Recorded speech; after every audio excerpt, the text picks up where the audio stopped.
dominated Edmonds Woodway last Friday. Will Kamiak end Cascade's winning streak? Find out next on the TCI Game of the Week.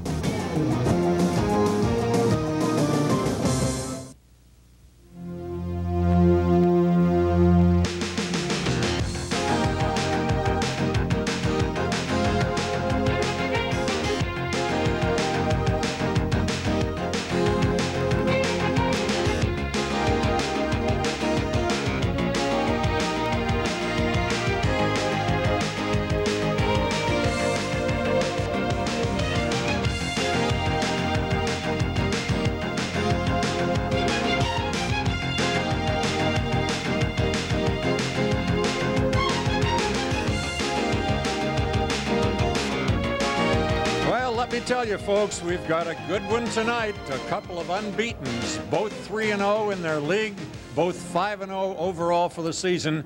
The school that's only 4 years old, Kamiak, the Knights, against the perennial powers, the Cascade Bruins. Hi, I'm Rod Belcher reporting from Everett Memorial Stadium, and tonight we've got football weather. It's cool, and it has been raining off and on all day today. With me, of course, is Kurt Marsh as our expert commentator. And Kurt, I think you're looking forward to this one just as much as I am. This is a game that a lot of folks have been waiting for. Tonight's a night when folks will be able to see, some people are questioning, is Kamiak for real? And Cascade is definitely the test in this league to find out who can play and who can't.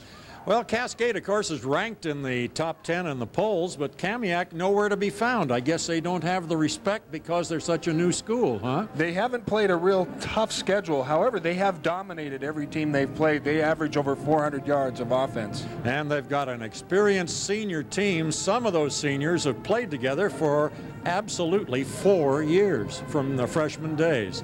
Okay, let's find out more about the Kamiak Knights. There's their head coach, Tim Mead. He's been the head man ever since the school opened. It's in the Mukilteo School District, by the way, down near Harbor Point. And just look at that, 55 points last week. And a sophomore, Darius Washington, well over 100 yards, and their big fullback, Josh Jansen, who's a heck of a player, too. Josh Jansen is the bread and butter for this team. He averages over 100 yards a game, but Darius Washington showed last week he has some breakaway speed. That 133 yards came on only 8 carries. Wow, that's a heck of an average. Well, let's find out more about the team itself from head coach Tim Mead. We had a chance to pre-tape this word from Tim, and he talks about now getting off to that 5-0 start. How was it, Tim? Jumping off to a 5-0 start's been great, and of course you always have high expectations when you go into a season, and well, I'm not shocked. It's been great to be where we're at right now, and I think that's in part a tribute to our this senior class. We had a great senior class, a bunch of kids that are good leaders and really set an example for the younger players in our program. Well, you know, we have a number of kids that are really doing a great job. There's 3 Joshes. Josh Walter, Josh Jansen, and Josh Wright, all started since they were freshmen. Josh Walter is a wide receiver and defensive back, and Josh Jansen plays fullback and inside linebacker. He's leading our team in touchdowns and rushing. And then Josh Wright plays offensive and defensive tackle for us and does an outstanding job on both sides of the ball. A couple other seniors are doing a really nice job for us are Andy Wheat, a wide receiver, and Chris Larder, who plays outside linebacker. I need to mention Nick Fletcher, our quarterback, who's thrown for almost 800 yards in 5 games and has done a really nice job. Obviously, if you look at the league record and what Cascade's done over the years, that's been a tough thing to do, to beat the Bruins at home or away. What we're going to have to do is continue to have the offensive success that we've had against a defense that's probably, well, undoubtedly the best defense we've played so far. And we must improve defensively ourselves this week in order to compete. We cannot continue to give up the rushing yards we're giving up and continue to let people stay in drives. We've got to get people out of drives, get the ball back, and maintain field position. There's another coach talking about field position, Kurt. We mentioned that a lot ourselves. And Tim Mead kind of covered this whole team for us, didn't he? There's a lot of history there. 4 years, guys have played a lot for him in those 4 years. And we'll remember the 3 Joshes, and I think that Josh Wright's about size you are, Kurt. He's 6'6", 297 pounds. Well, thanks for being so generous. I'm not quite that light. Well, there was a time. Was a time. All right, let's turn our attention to Cascade. Terry Ennis, of course, just keeps rolling right along, and everybody expects him to win every game. Well, one of these times you never know. Kamiak's going to test him tonight, and he apparently had a little trouble with Edmonds Woodway last week and had to go to the passing game. Well, Terry Ennis felt like his team wasn't as physical as he likes. He's looking for more physical play this evening. There's the 2 leaders there for this offensive Cascade. Rob Pugmire, who had some success last week throwing 109 yards. They're fortunate it's his 2nd year starting, and they can count on him to complete some passes. Billy Ward has been the leader all year, offensively and defensively, and you see last week he maintained that with 152 yards rushing. And I'd like to mention a little guy. In fact, Cascade's got some little people this year. One of them is Prieto, who plays kind of an outside linebacker or defensive end. He plays all over the place, and he's only 140 pounds or so. I'm wondering what it's going to be like. He's going to tackle Jansen, some of these big people. Well, you know he won't back down. He'll be sticking his head in there. He's one of the inspirational leaders as well as the physical leaders, despite his lack of size on this Cascade Bruin defense. He's one of the top 5 wrestlers in his weight class in the state, and that's just a testimony some more to his toughness. Keep looking for number 21. He's little, but oh my. All right, we've kind of covered the teams. Now it's time for us to go to work, Kurt, and I'm looking forward to it, as I've said. We'll be up in the booth in just a moment to bring you the opening kickoff and all the play-by-play action. So hang with us for TCI's Game of the Week. Won the coin toss and deferred, so Kamiak will receive to open the ball game. And let's see some of the people who make these teams go. Here's the Kamiak season leaders, Kurt. Well, we take a look at Fletcher. Has 81 attempts, 46 completions. Kamiak is going to throw 30% of the time, at least they have in their first 5 ball games. Fletcher's averaging over 160 yards a game passing. You see his main threat there, Walter and Wheat, and then Jansen, the running back, who gets most of their yards. And taking a look at Cascade's leaders, if we can. In the meantime, we're getting ready for Chris Smoke to kick off. And back deep are Washington, number 19, and 16 is Walter. We'll pick up on Cascade's leaders in a minute and also try to give you the game officials. But here is Smoke ready to kick off. And again, we have Washington and Walter back deep, and they're both good ones. Kickoff is a nice one down the middle. It's going to be taken, and here's a reverse, fake reverse, and down the sideline goes the receiver, and that's Walter, and he's got a great return up near midfield. I think he crossed the sideline at about the 45-yard line. Well, they crisscrossed on the return. Number 16, Walter, the flanker. Josh, he's one of the 3 Joshes. We talk about field position a little bit in the pregame. Already Kamiak starting out with great field position close to the midfield line. And Walter, who made that return, comes down to the bottom of your screen. He's the wide out to the right side, backs in a kind of a pro set with Fletcher at quarterback, and he's a big one, by the way, 6'2" and over 220 pounds. Now there's Washington in motion, leaving just the one back, the fullback, and he's tripped up as he crosses the line of scrimmage. That's the big guy, Josh Jansen, at 210 pounds, and he stopped after gaining 3 yards from his own 44 up to the 47. Casey Lungball coming in for Cascade to make the stop from his middle linebacker position. 2nd and 7. And they use the same set with wideouts to either side. Walter and Wheat. Wheat is left, Walter is right. And back for a pass is Fletcher. Quick out and Wheat drops the ball. Well, that was one of the ones that's right in the midsection. You'd think it's too easy, but he may have been thinking about turning downfield. Well, he was just a quick down pattern with a hook. Cascade playing off a little bit. I think Butler on that side giving him some room as we look at the officials. Yeah, Dwayne Martinez, the referee with the white hat. The others, Gunther Hausman, Steve Jensen, and that's not, well, Todd Stallworth, it shows there. Okay, here we go with 3rd down and 7 now at the 47-yard line. And the handoff is to Washington, trying to go wide, and his feet go out from under him, and he had some help also from Casey Lundvall again. As he tried to cut, though, his feet went out from under him. So it's going to be 3 and out after getting great position to start their drive. Well, those kinds of plays to the outside are going to be the tough plays tonight. You saw a slip there by Washington, and that was not caused by anyone. Washington just trying to get outside. This field is a damp, wet, and slippery. Fletcher is the punter. The deep receiver is J.J. Butler. Left-footed punt. It's end over end and not going very far. And it kind of dies in the damp grass at the 30-yard line of Cascade. It's where they'll put it in play. The field is spongy, Kurt. I walked across it. That time only a 22-yard punt, which not a bad series by Cascade's defense. Gets Cascade pretty good field position for their offense to operate. In a play or two here, we'll put up the numbers for Cascade and see who's leading them this season offensively. Well, Cascade had a pretty good defensive series, but of course they were also aided by a dropped pass.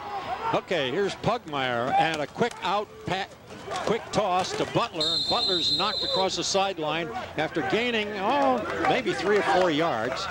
Maybe not quite that. The man who hit him was Jansen, who's a heck of a linebacker, according to all the scouting reports. Jansen is the leader offensively for Kamiak as well as defensively. Terry Ennis feels that Jansen is not only one of the best fullbacks in the league, but also one of the best linebackers. That time, Cascade going right to the outside, doing a pretty good job of getting Butler some good blocks to get him a couple of yards. But it was only a 3-yard gain, so 2nd and 7. Here's Snell, the tight end, resetting on the left side. And the play is stopped before it gets going. Possibly somebody violated the neutral zone. I wonder, Tim, can we maybe look at those? It's an offside against the defense. I don't know if we can get the Cascade leaders or not, but we'll get to it. You see Martina explaining what the call was, and it's 5 yards, which brings Cascade to a 2nd and kind of a long 2 to go. For those of you looking at the huddle there, you see the number 87, Jeff Bunton, broke his foot and is going to be out. That's Adam Snell wearing that number. The last few games, Snell has been 84. Tonight, he's 87, and we'll certainly see that number a lot. All right, ready for the 2nd down play with short yardage, so anything is possible on this call. In motion goes Butler. Hand off to Ward, and Ward trying for the 1st down. I don't think he quite got there. Had to get just a foot or so beyond the 40, and the stopper was Ben Reed. Here we see Cascade season leaders as they're stopped on 3rd down. Pugmire doing a pretty good job passing this year, only when he needs to. Grant is #1 receiver. Butler, Holloman, and Ward all fairly equal in yardage. They all average over 7 yards a carry. There's an important play. 3rd down and a short yard to go. And they come up with the wideouts to either side and 2 backs abreast in the backfield. Long count. Handoff given to Ward. Ward bucking over his right tackle position. Good drive blocking, Kurt, and he gets a 1st down with a couple of yards to spare. Good job. The last lineman down off that pile, Dan Moore, playing well. And Cascade ran that play against an 8-man front. If you look at Kamiak on that short yardage, they had linebackers up. The only 3 guys were the 3 defensive backs deep, a safety and 2 corners. Everyone else on the line of scrimmage. They got some big boys in there, over 300 pounds. 1st and 10 at the Cascade 45-yard line. No score, 9 minutes to play, 1st quarter. Again, Snell resetting as the left side tight end. Here's a wide play, and they won't let Holloman go. Somebody got him by the jersey, and it was Ben Reed, number 63. And also Matt White was in there, number 59. Well, we're going to see a couple of Cascade blockers pulling. Reed does a good job of just coming across the line of scrimmage. You can see him right there in your picture. There you go, and he grabs the back of Holloman, and good wrist strength. That's why you like to get those guys in there lifting those weights so they get their hand strength. Helps them in this game quite a bit. A stocky linebacker is Ben Reed, and here's the next play with Pugmire wanting to pass, may run, he's tripped, 2nd man puts him down, and it's going to be a loss on the play. Eric Wheeler, the most responsible for it. He's a defensive end, a junior at 202 pounds. Jansen in there to chase Pugmire out of the pocket. Wheeler does the job finishing it up, getting that sack. Big series for Kamiak.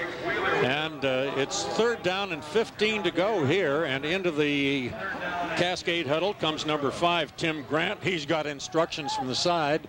Out goes J.J. Butler.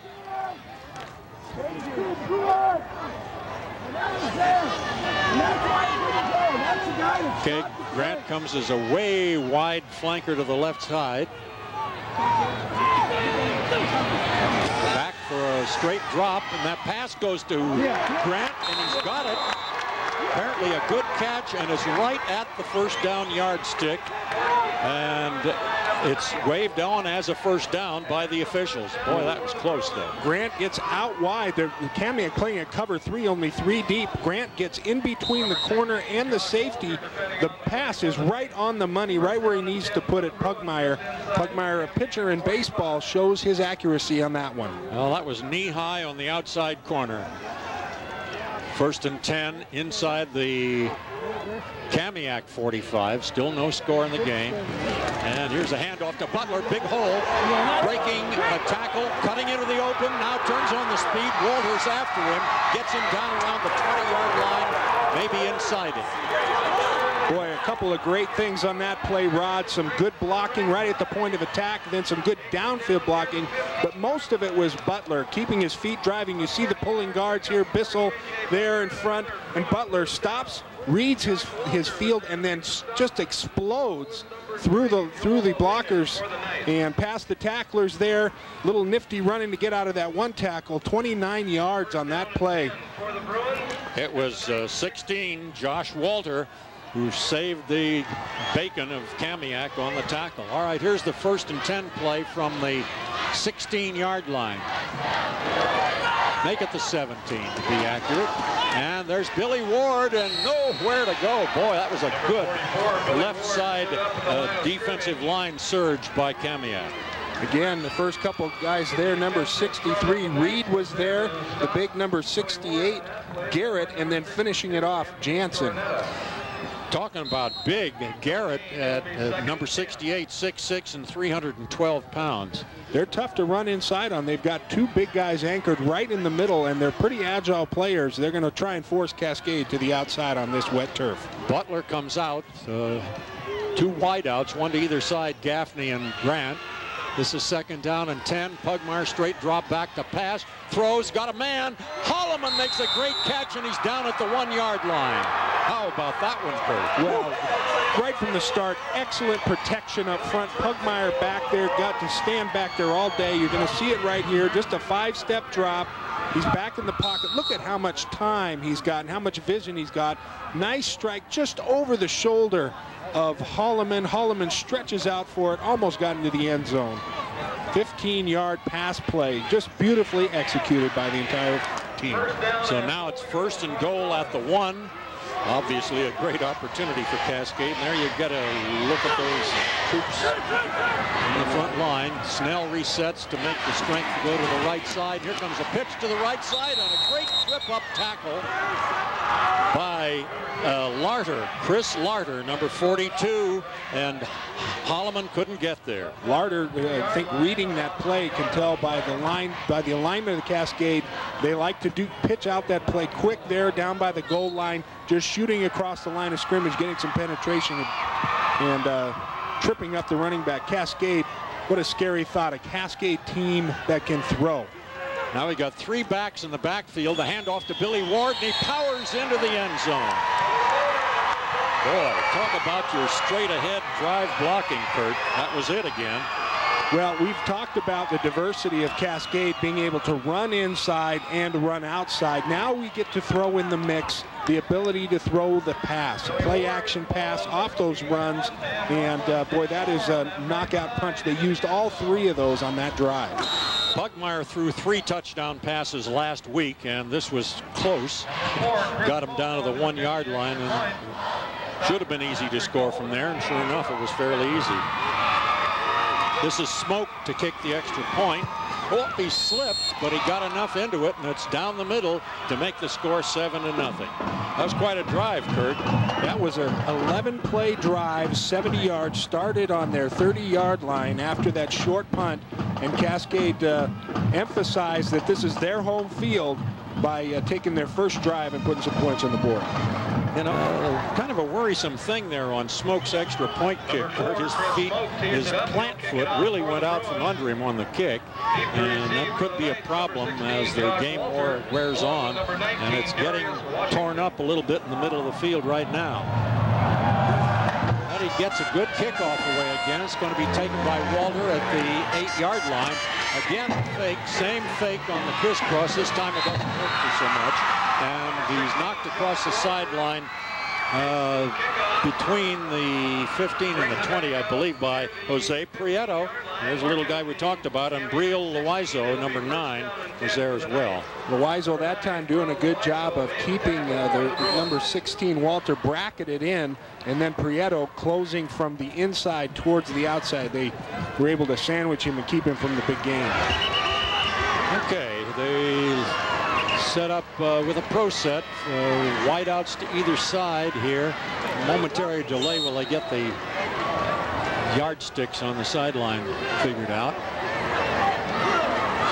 And a quick pass that's incomplete to Wheat, the flanker, who's number 2, kind of a tall and skinny kid at 6'2" and 162 pounds, but he's one of the experienced seniors. Wheat has caught 11 balls this year for over 100 yards. He's got an 11-yard average. Twice tonight the ball has been close. Once it was just a drop, and the other one was a little more difficult, but still Kamiak has yet to complete their first pass. 2nd and 10 at the 17-yard line. And off to the big fullback, and Jansen's got a first down and more. He explodes off the left side of his own line with good blocking, and he's up across the 30, I believe. Depends on the exact spot. Just a veer dive off the outside. He sees it's designed to go a little bit inside. He sees a hole outside. He has the speed. He runs a 4.7, 4.8, which is pretty good for a guy that size, before Lundvall's able to bring him down deep in the Cascade defensive backfield.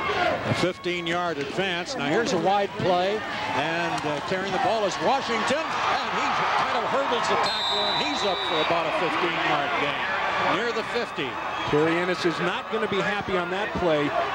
Washington showing why he was so successful last week, getting well over 100 yards on 8 carries. We're going to see it. Quick pitch to the outside. Cascade just misses some tackles here. They've got one chance there, another chance there, 2 there, and 3. Finally closing from the inside is they're able to bring him down 17 yards on that play. Lundvall finally saving the touchdown.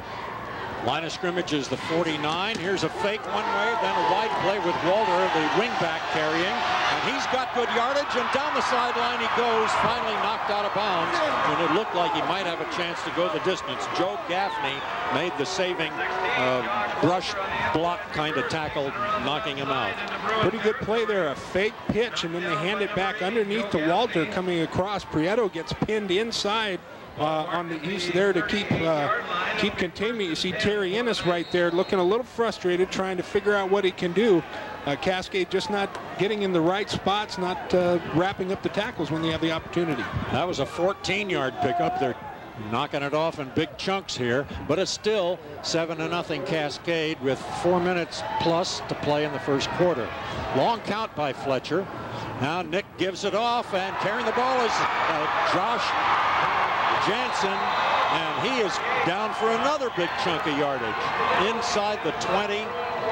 Be a first down with plenty to spare. Not a fancy play. As we look at it again here, we're going to see the right guard pull. It's a trap. Right up the middle goes Jansen. Once he gets up in there, he gets a head of steam. He's tough to bring down. Gets another 5 yards after Gaffney hit him. Well, Jansen is 6'1" and 210 pounds, and a great two-way player. See what they do on a 1st and 10 here at the 18-yard line of Cascade. Back to pass Fletcher. There's a flag. He throws incomplete. A quick out to the sideline toward Walter. Walter goes incomplete. A penalty marker on the play. He had some sort of illegal motion on Kamiak before the ball was snapped. It's an automatic 5-yarder for him. In other words, Cascade doesn't have an opportunity to even turn down the penalty, right? If I say right, will you promise know. not to argue with me? No, God, no. Well, you say it's, you know, before the snap. Apparently. Yeah. I think that Cascade probably has an opportunity, but they're not going to. Kamiak knocking on the door here inside Cascade's 20-yard line with first down. Now they're just outside the 20. But this is the best drive I've seen against the Cascade Bruins all year. This time they line up in the I formation. Fletcher, the quarterback. Washington on the wide play. They string it out, knock him down for very little gain, if any. And the first player there was Corey Ackles, number 42, who's the safety. Corey Ackles does a good job of coming out. He's got Josh Wright, the 6'6", 297-pounder, coming out pulling. You see him there in the huddle. He just dwarfs the rest of the players. But Ackles doing a good job of just maintaining outside containment. He plays off Wright's block and able to bring down the running back Washington. Well, their messenger play caller is Ty Kopp. I love that name, C-O-P-P. Change them to B's and you've got one of the all-time great names in athletics. Anyway, it's Ty Kopp, not Cobb. He's 20. Fletcher, long count on second down and 14. And there goes Jansen again up the middle. With that trap blocking, he's inside the 10-yard line and close to a first down. Jansen is just difficult to bring down. You see it again. Watch how quickly he gets through the line of scrimmage. Good job of blocking the linebackers. Ward gets taken out. Lundvall gets taken out. And then Jansen does the rest. Gaffney seeing that big man coming down at him a couple times this evening. Cascade is going to have to shut down that middle if they want to be successful. And he's got that forward lean. Boy, that's tough running. It's going to be third down and a short yard to go. And a timeout taken by Cascade to talk things over. Well, they shut him down of 3 and out the first possession, but this time it's a different story. I guess all it took was for the Bruins to score, and wham. Well, I know that I had the question on my mind, and a couple other folks that I talked to this week is Kamiak for real? So far this year, they've dominated every team they played. But yet none of them are real contenders. Cascade, ranked number 6 in the state, is a bona fide contender. But now we're getting to see that Kamiak is for real. They've got some good talent. They've got a great scheme, a well-balanced offense, and it looks like they've got some pretty strong leadership. Some of those guys have been playing varsity football for 4 years. So they really have a great drive going. Well, the timeout period is just about over. There you see the Knights coming back to their, they make a formal huddle or go right to the line of scrimmage. It looks like they go right up to the line of scrimmage with their play call. Third down and a short yard to go, and they're just inside the 10-yard line. Now just a single back behind the quarterback. They've got 2 wideouts left and 1 right. Fletcher again with a rather long count. Gives it off. There's Jansen bucking his way to the 5. First down with a few yards to spare. And they're setting up with a first and goal coming. Right behind big Josh White. See Jansen coming back to the line for the huddle. There's Josh White there. 6'6", 300 pounds. A couple of colleges are looking at him. First and goal, possible scholarship candidate. Number 44, by the way, is the tight end, and he's kind of a small tight end. That's Sam Humble at 5'11", 196, and a junior. Okay, here's first and goal just inside the 5-yard line. Fletcher gives off to Jansen. There he goes. He scores. Looked kind of easy. You got a ball game here, Rob. 7-6 at the moment. Now the question is, who's going to kick for Kamiak? They've used 2 extra point kickers. Looks like Darren Hansen, number 5, will do the booting on this occasion. They also have Ethan Lunds, who has kind of shared the duties. So anyway, it's going to be Walter holding. Darren Hansen, a senior at 5'7", 140 pounds, kicking, and it's good. So it is a new ball game. It's 7-7. Time to play. 2 minutes to go in the first quarter.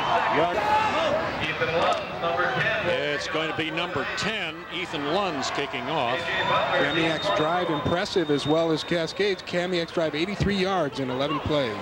It's a high, fairly short kick. It's going to be, taken, picked up. And they're going to say that he was down. His knee was down at the same time. That's Mario Anderson, number 25, who had a little trouble handling it. Picked it up when he was on his knee, apparently. There he comes off the field, kind of shaking his head. Knows that he can do better than that. It'll be 1st and 10 for the Bruins.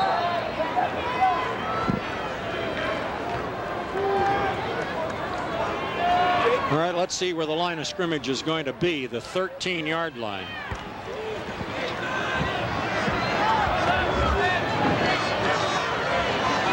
See what Pugmire cooks up. There's the tight end Snell resetting. And here comes Butler. Butler breaking into the secondary. He's got a couple of people to beat, and he couldn't beat them, but a big game. A lot of ground offense in this ball game tonight. Butler with that quickness, stopped by Ty Cobb.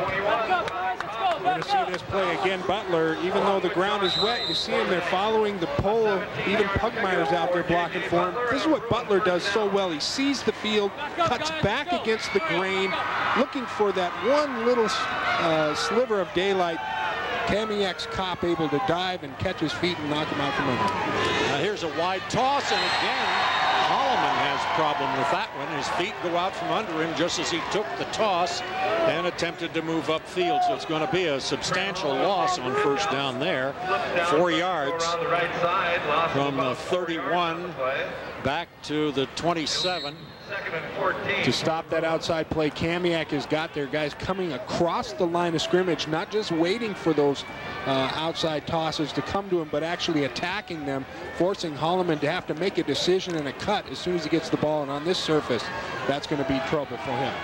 Gaffney came in to replace Snell. Don't know if that indicates a pass is coming. Could. There's Butler going in motion. Pugmire with the fake, rolling out left, wants to throw. Oh, what a hit and what a catch to hang on for a substantial gain up to the 36-yard line, but still way short of a first down.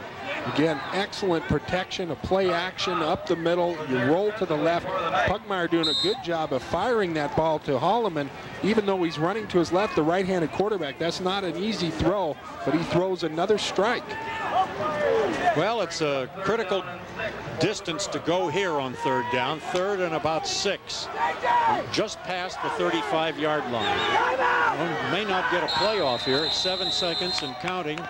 And Cascade took it to those nice, beautiful white uniforms of Kamiak are getting very muddy. And here's that critical 3rd down and 6 play coming up here for the Bruins.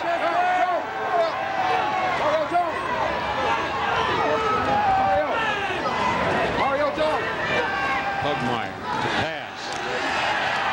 Being chased and being down for a big sack loss. First man to him was Mayhews. That's number 58, the defensive tackle. And it brings up a situation where Cascade has to punt. Well, that's what you call a coverage sack. I looked down the field as Pugmire was looking down the field to find an open receiver. No one was open. Excellent coverage by Kamiak. Now, finally, we get the end of the first quarter. So, at the moment, with TCI's game of the week in the second period. And it's Billy Ward, the punter, and it's Walter, the receiver, a single man back for the Knights. Kick away, end over end, bouncing, good Cascade bounce across the 35 and down to the 30-yard line. They just stay away from it, a little difficult to handle. So the Knights, after that great drive they had last possession, figured, wow, 30-yard line, nothing wrong with that. Well, Cascade is going to have to short up. Cascade got hurt really badly in the middle, up the middle with Jansen on the last drive. They probably talked about a little bit on the sidelines about how to shut that down. A good punt, 41 yards, gives them fairly decent field position to defend. White is the wide out left, Walter to the right. Two backs remain in the running back position. The fullback's the one right behind the quarterback, Fletcher. He's the one who's been doing all the damage, and he gets it again. And this time they rack him up. For a change, they were ready for Jansen, and a very short gain. Corey Axline meets Jansen right in the backfield along with Ackles. Axline 5'10", 250 matches up pretty well with Jensen there, taking him right on to the line of scrimmage and shutting that off. No gain on the play, 2nd and 10.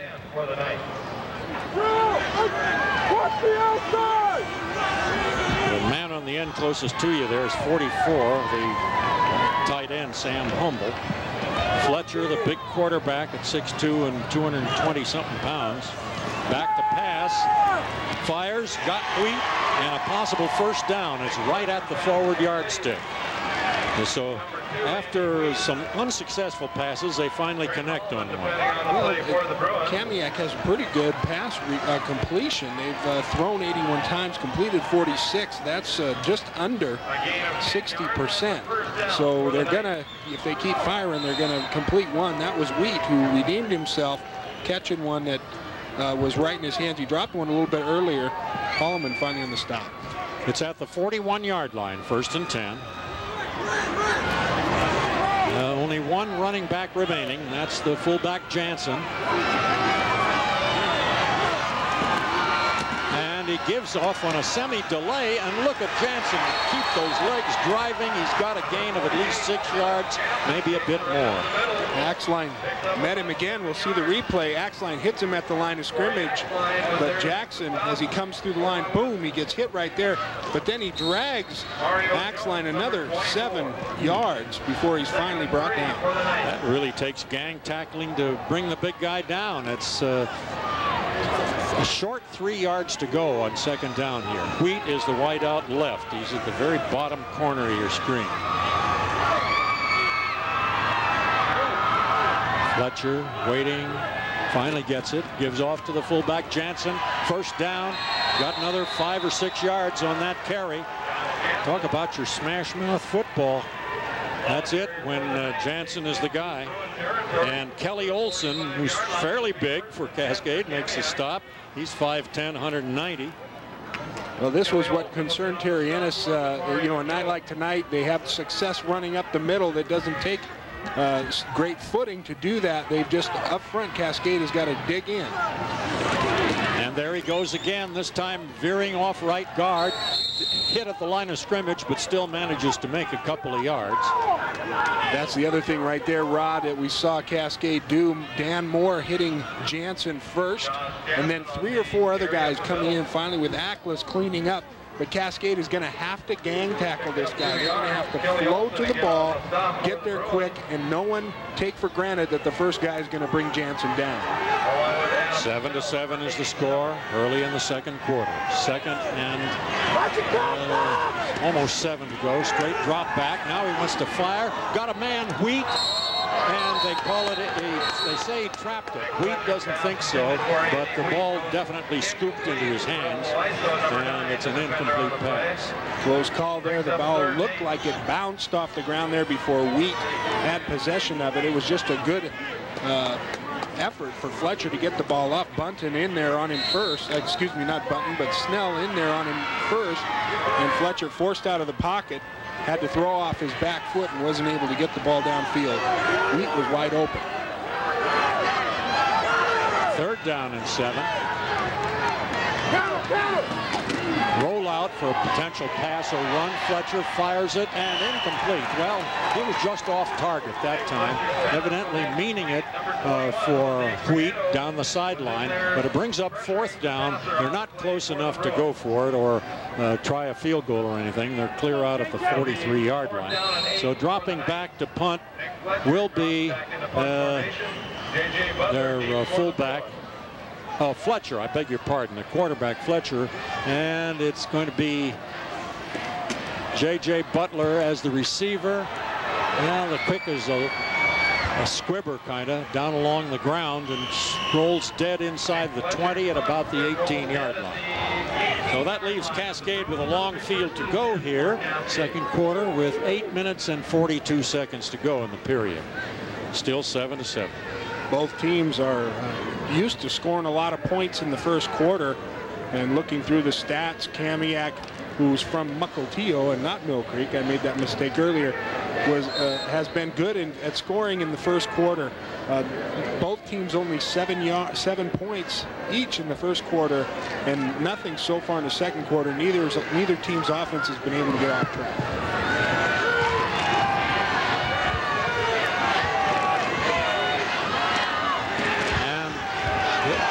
There's a fumble on the play as Ward carried the ball. Was it Holloman on the carry? Well, evidently Cascade retains possession. The gain is a short one. See when they spot it. Well, give him about 3 yards on the play. And here goes Gaffney sprinting into the huddle, carrying a play. Out comes Grant. These type of games with talented teams, it may come down to who makes the most mistakes as to who will end up being defeated. Cascade cannot afford to turn the ball over. For the Bruins. Here goes Butler again, and he's got a first down.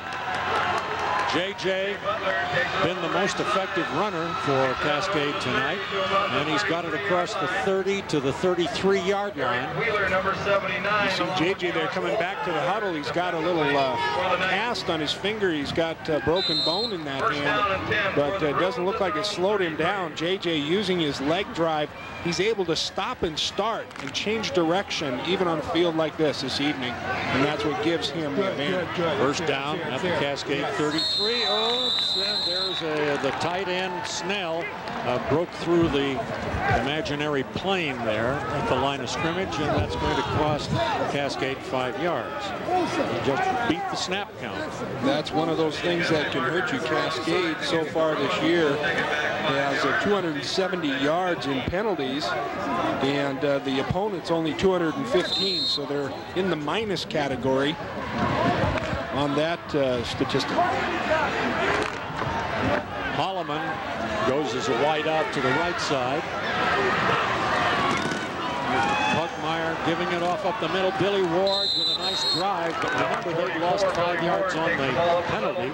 So while he gained 6 or 7, they're still going to leave him with a long way to go.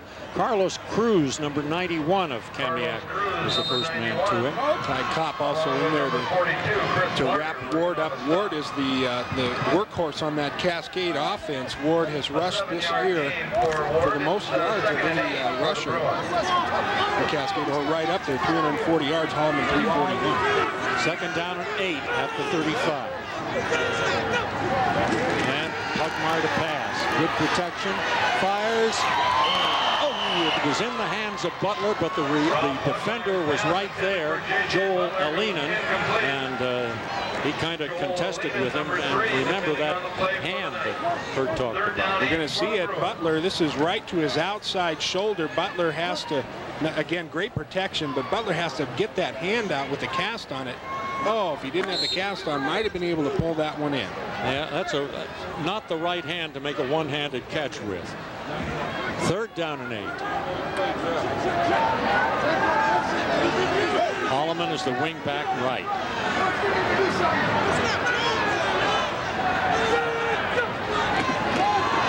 Drop back, quick out, and on the ground as he receives the ball is receiver Gaffney. So it's going to be a nice little gain, but it still brings up fourth down and about 4, and they'll have to punt. Again, it's the slippery field creating the problem there. You see 80 is Gaffney.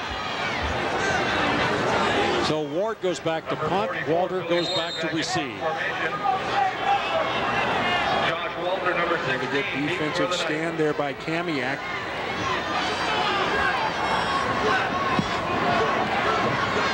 Good snap.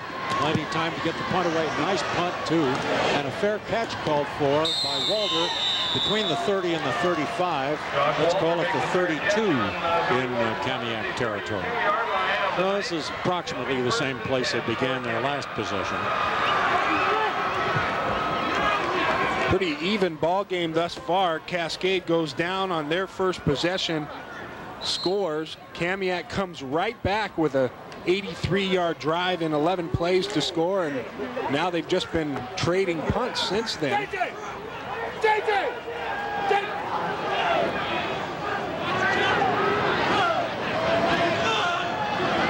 Fletcher with that long count.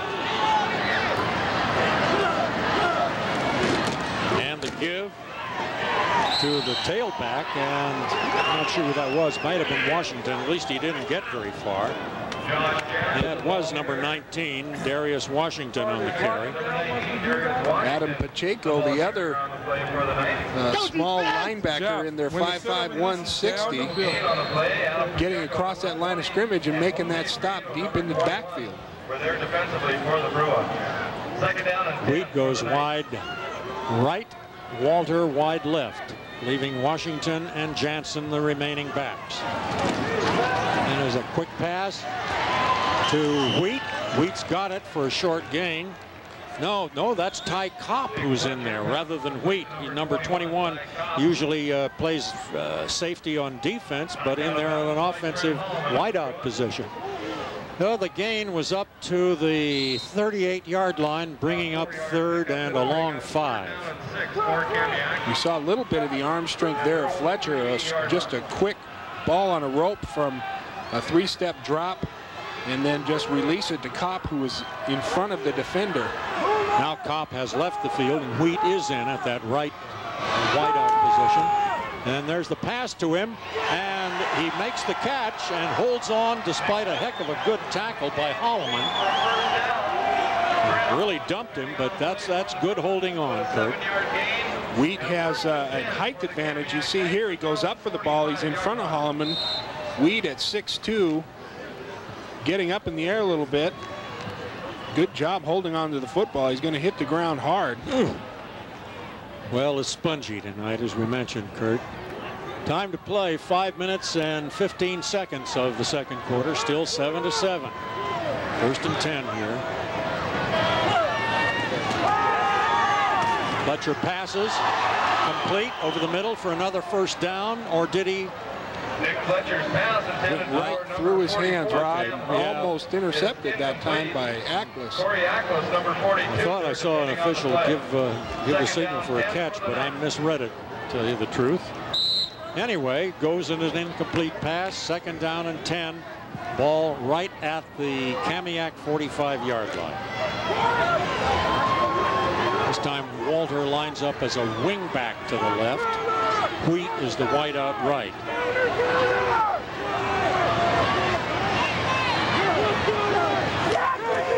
There's a reverse to Walter. Walter tries to go wide, goes nowhere instead, and that play just wasn't destined for success. Great job that time by Prieto, and also coming from the inside was Ward, but Prieto keeping the outside shoulder contained there. Terry Ennis on the sideline nodding his head, talking to one of his coaches, saying we played that one right. Okay, it's going to be 3rd down and 11 at the 44. You would sort of expect Fletcher to unlimber that passing arm. Only one remaining back. Well, here's a trips left, Kurt. You mentioned that they were going to wind up in that position. Here's a quick pass to the side, and almost a lateral. It was to Washington, incomplete. Cascade had it pretty well figured anyway, had the pass been complete. Well, Kamiak lines up in that trips left. They've got Walter out there with Wheat, as well as another receiver, Kopp, and tried to throw it to one of them. That leaves 2 guys out there that are blockers. It's like a quick short screen. If you can get the pass completed, it's a tough one to defend. Dave Fletcher to punt, J.J. Butler to return. And the ball comes back on a bounce, but the left-handed, left-footed Fletcher gets it away. It's going to roll out of bounds between the 30 and the 35-yard line in Bruin territory. Well, plenty of time for a drive here, Rod. 4 minutes left, and this is a big psychological advantage where whatever team could go in with the lead at halftime. This has been a very even ball game thus far. No one dominating at any point. Each team has had one good long drive for a score. Aside from that, not that much. The defenses are finally catching up with the offenses. Waiting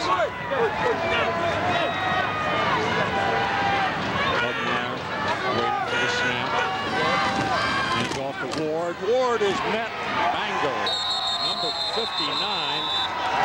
That's Matt White, Over left guard. who's the man who got him. Stop for no gain. No gain on that play when it looked like a little hole, but the linebacker just really filled. See Ward there kind of scratching his head a little bit, saying who was supposed to block him. Someone just missing their block, leaving him right there, White that is, to make the stop uncontested.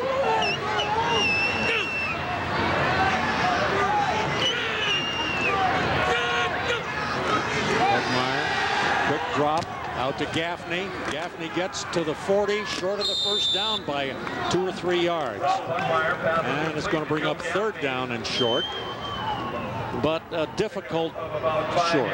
For the Bruins. Pretty good play here. Pugmire getting the ball out to Gaffney. Holloman runs to the inside. You'll see him come across your screen there, right there, and pulls the defenders away. That leaves Gaffney wide open to the outside, makes the catch. However, closing on him quickly is Walter and number 48, Jansen. Okay, 3rd down and 3. The ball at the 39-yard line.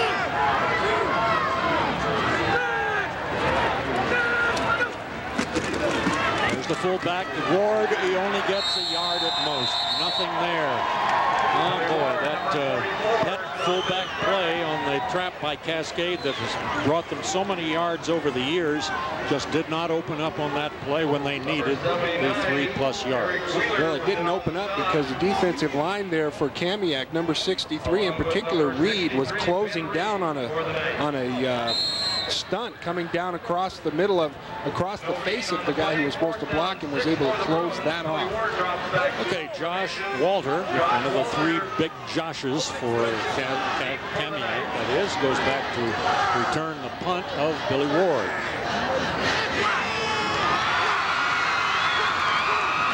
Good snap. Plenty of time to get the kick away. It's going to bounce in front of Walter. He's going to let it fall dead at the 22-yard line. Well, Cascade gained a little bit in the exchange of punts, about 10 yards worth, Kurt. Those little things tell sometimes. Well, they do. They're running out of time, however. Just a little bit over a minute left. Kamiak doesn't even huddle up. They get right on the field and run their first play. Well, maybe they'll run a series. Fletcher, the big quarterback, has trips right, throws the other way, intercepted. Intercepted by number 9 of Cascade. That's Briel Loizo. Excellent job. We're going to see the replay. Loizo reads this play. They get trips right. You see Loizo right there in your screen. They have one receiver over to the left.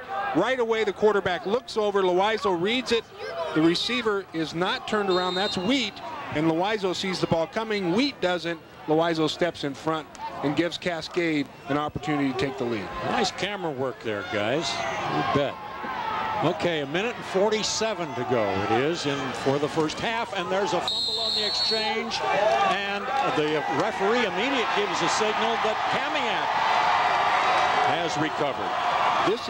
Is this an even ball game or what? We have one long drive for a touchdown by Cascade. Kamiak comes back, long drive the other way, right following that one, and then they trade punts, and pretty soon Cascade gets a turnover, and right away Kamiak gets one back. And Kamiak has 1:40 to go in the half to see if they can score.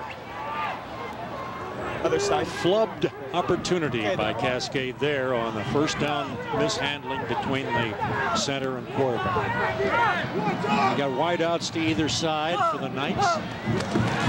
And the fullback up the middle. There goes Jansen. He's a quick into that line of scrimmage, Kurt. And he's got about 8 yards. Stopped by Corey Ackles. Jansen just coming off the right guard and center, double teaming down on the nose guard.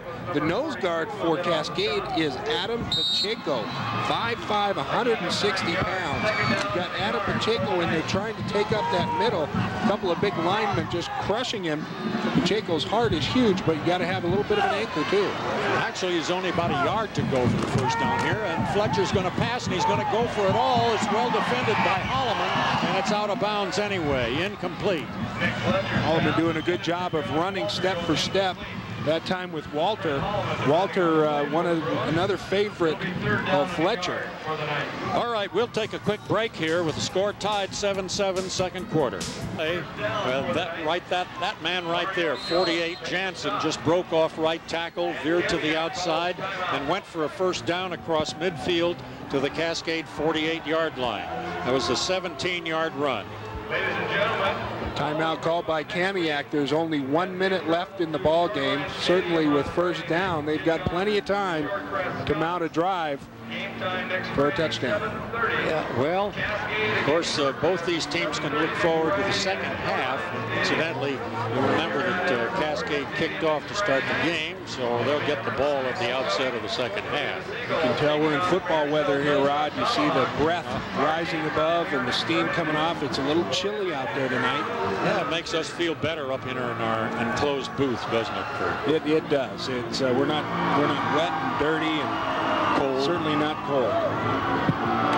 All right, after the timeout, Kamiak comes up with a 1st and 10 at the Cascade 48-yard line. They send 2 wideouts to the left side. That's Wheat and Walter. 1 to the right as well. Looks like they got kind of a double slot formation. And here's the quick lateral, and Wheat wants to throw the ball downfield, and he throws it not accurately, intending it for Walter. Wheat didn't have enough time to throw it downfield. Walter possibly could have been open. Corey Ackles on the coverage. However, Loizo was right out there with Wheat to put some pressure on, not give him enough time to get that ball off. Well, it's not an unknown play to throw the wide, slightly backwards pass, which makes the man who receives it still eligible to throw one forward downfield. Anyway, didn't work. Second down, 10 yards to go. Didn't take much time on the clock. Fletcher to the right. Got a man, and he drops the ball. Yeah, was that... now that was Josh Jansen, the fullback. Just heard the footsteps of the defender coming. Wasn't able to hold on the ball. Was thinking about running before he got that ball in there. One of the fundamentals of pass receiving. Catch that ball first, run then. Well, here's one of those critical 3rd down plays.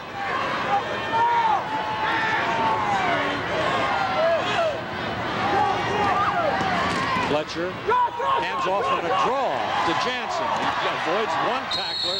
2 more pin him in, and he did not get a first down. He's 3 yards short of it at the 42 of Cascade. And with 38 seconds and counting, Kamiak has a 4th down, and now a timeout is taken by Kamiak. Interesting draw play. That time Fletcher comes back. Jansen is sitting in a blocking position. Instead of handing it off in front of him, to Jansen, the quarterback Fletcher comes around behind him, sticks it in his stomach from behind to try and shield the handoff. And Jansen, who's been very successful not tricking anybody, just saying, here's the ball, try and stop me. That time a little trickery got him some good yardage. I guess you'd call that the wraparound draw handoff, huh? There you go. That's probably what it says in the playbook. But they certainly executed it well. After the timeout, 35 seconds to go, 4th down and a long 3. Closer to 4, I guess. They're coming up in a regular running or passing formation.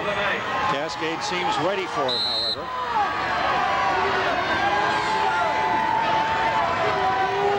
Get to the 38 to get their first down. As Fletcher back, throws down the middle, incomplete, just a little bit too high for the receiver to handle. That was Walter.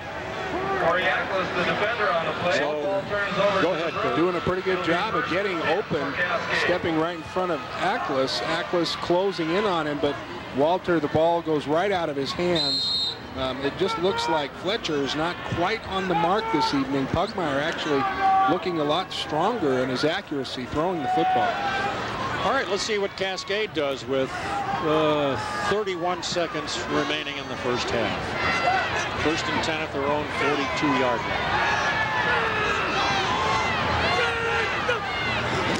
Pass, Pugmire guns it. Beautiful catch to Gaffney at the 42-yard line.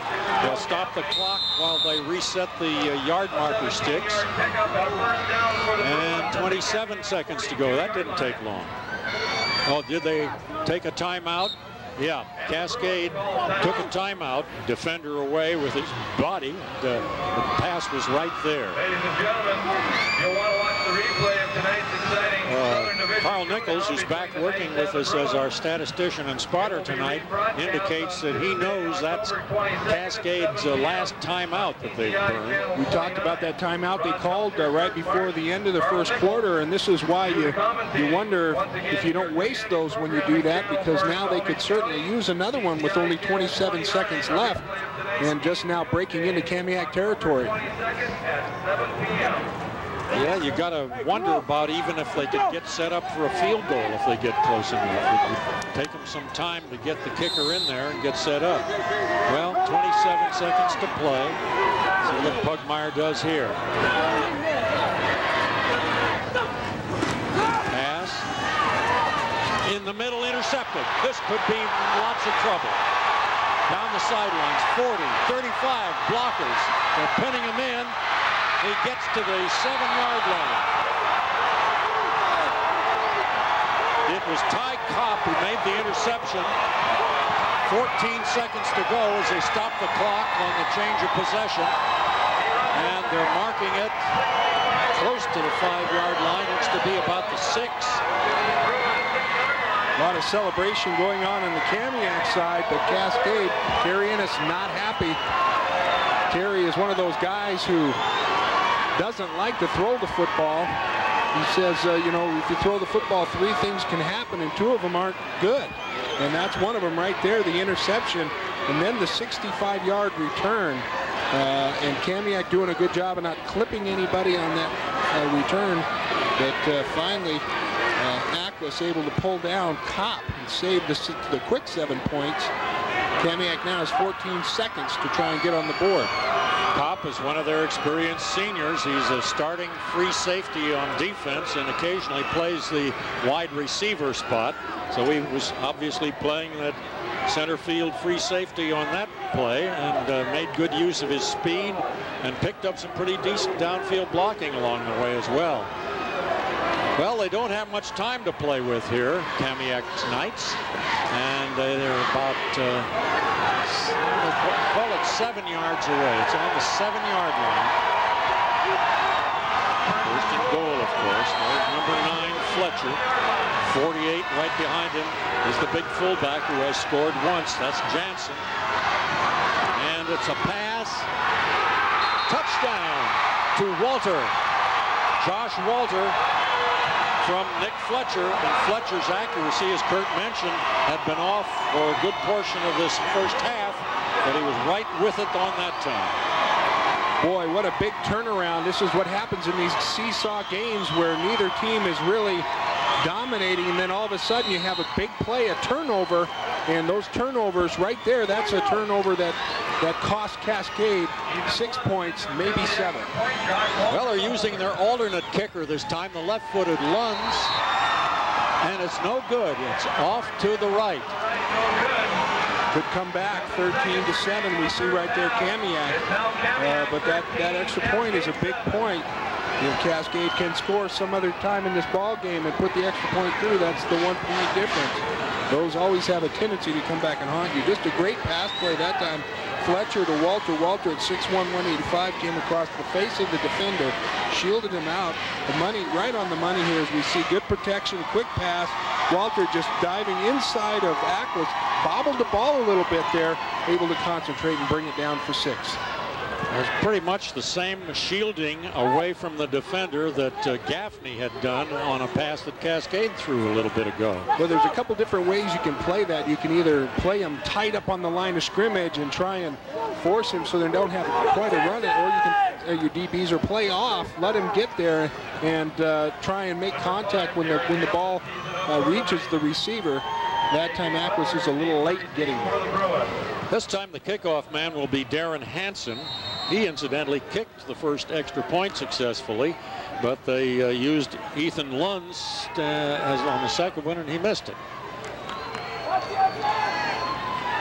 got J.J. Butler, the central receiver, and the ball is going to a short man. It's Mario Anderson at the 18, up across well, he's trying to reverse his field, get some running room. Can't do much. He's around the 30-yard line. 4 seconds to go. Did he fumble? Oh, my. Oh, talk about Ennis being unhappy. After all that, a fumble recovered by Kamiak, and they have 4 seconds to try something. We believe it was Brett Hawkinson, number 22, a little guy, 5'8" and 145 pounds, who recovered. Okay, we've got wideouts to either side. 4 seconds to go, and Fletcher to pass. Pretty good protection. Throws over the middle. Incomplete.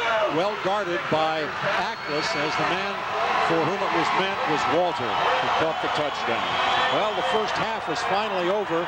An eventful last few minutes with turnovers counting a great deal. Okay, 13-7. You see the score with the unbeaten Knights leading the unbeaten Bruins. We'll be back with some statistics on the first half and otherwise recapping it for you in a moment. So stay with us on TCI's Game of the Week.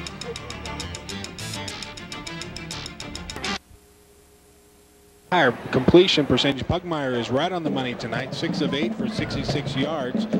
Kamiak 4 of 16, 30 yards, 1 interception. That's the turnover down there at the bottom, you see. But again, we said they have a touchdown. 141 yards rushing, 108 of those by Jansen. Averages 7.6 yards a game throughout the year, even higher tonight at 9 yards a carry. 171 total yards for Kamiak, 129 for Cascade. 2 turnovers for Cascade down there close to the end zone when they were going in. Looked like they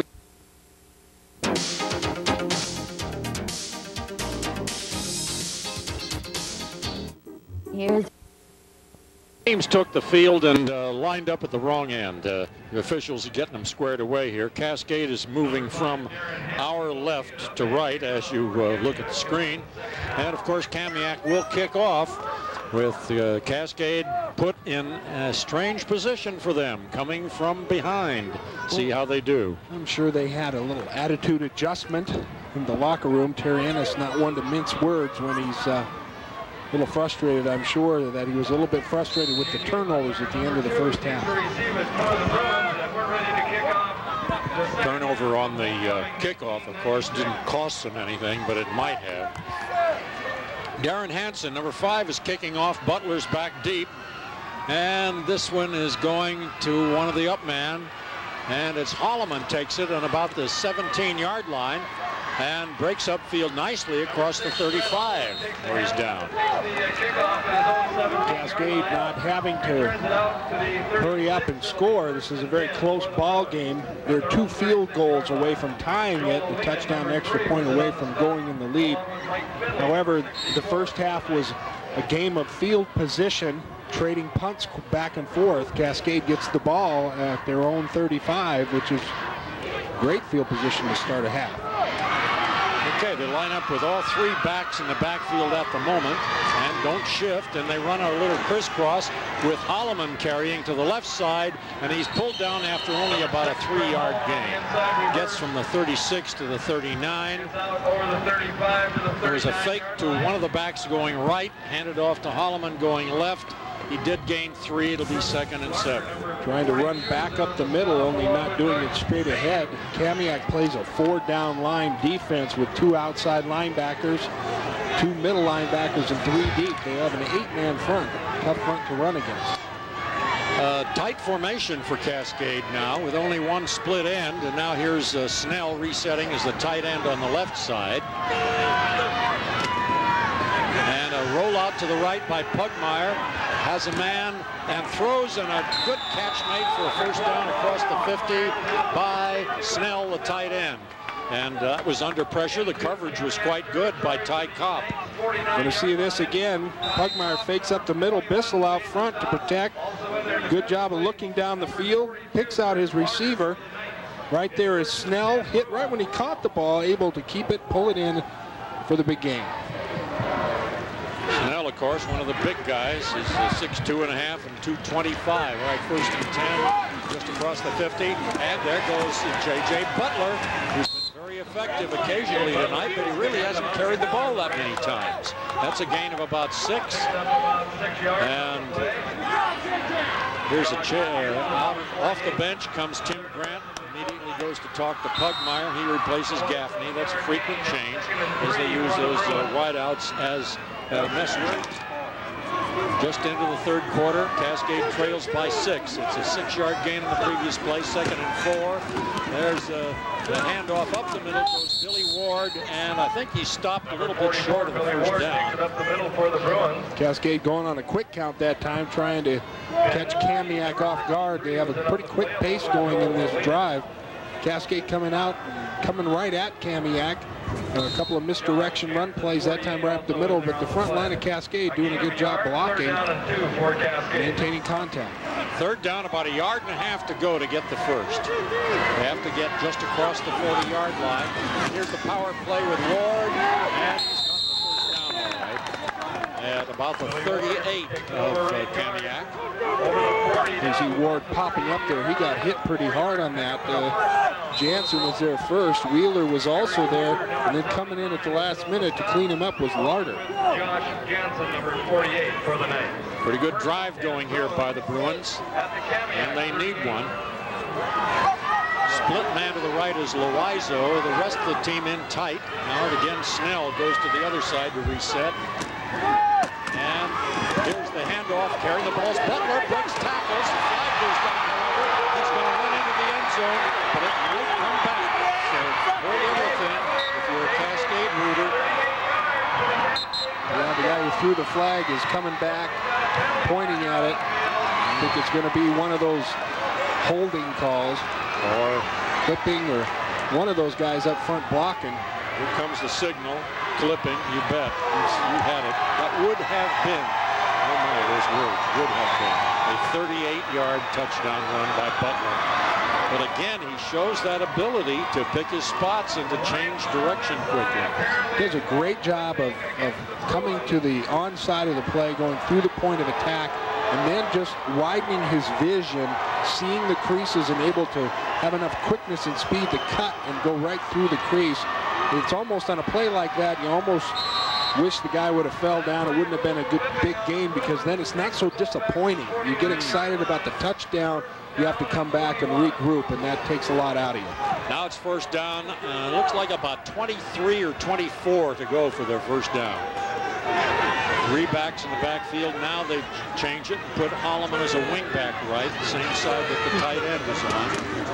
And here's the rollout left, setting up the pass, Pugmire, and throws, he might have just thrown it away beyond everybody. The closest man there was Ward, the fullback, but he was well covered. Good time again for Pugmire right at the last second. Matt White came in and was putting some pressure on, actually got a good hit on Pugmire, but Pugmire just not able to see an open receiver. Pretty good coverage defensively by Kamiak. Now we've got 2nd down and call it 23 to go. 9 minutes to play, 3rd quarter. No change in the score from the half. 13-7, Kamiak on top. 2 undefeateds going at it tonight in a good shape. And there goes Ward into the open. He beats the last man. He's going down the sidelines looking for blockers, cuts back in, goes to the 20, and now down on the 18-yard line. Ward, not the guy you think would be your breakaway runner. That's more Butler and Holloman's line of work. But that time Ward getting through, you see him busting through. Good job again by Cascade of maintaining their blocks, getting downfield to make some blocks. Here's Ward trying to cut back. That big lineman down there, that's number 63, Dinwiddie. A 31-yard gain by fullback Ward. Again, a little shift in the backfield. Pugmire hands off. To the right side goes Butler. Butler's inside the 10, down to the 9 or 8-yard line for another first down, I believe. Butler running with a lot of courage. Obviously that hand is not hurting him, either that or he's got so much adrenaline he doesn't feel it. Cascade's got a great drive going here. I hate to say it, almost to jinx them, but they've got to make sure that there's no turnovers. They're in that red zone where they got to come away with some points. Where it's finally spotted is the 7-yard line, so first and goal there. Snell resets on the left side. Here's a handoff. No, carrying the ball is Butler on again a change of direction play. A cut back to the 5, and he reaches the 4. Butler brought down that time by Larder, just trying to cut back, not able to get across the face of that one defender. Shaking his head, a little frustrated. Cascade's got a great drive going here. Again, the importance of this drive, coming away with some points.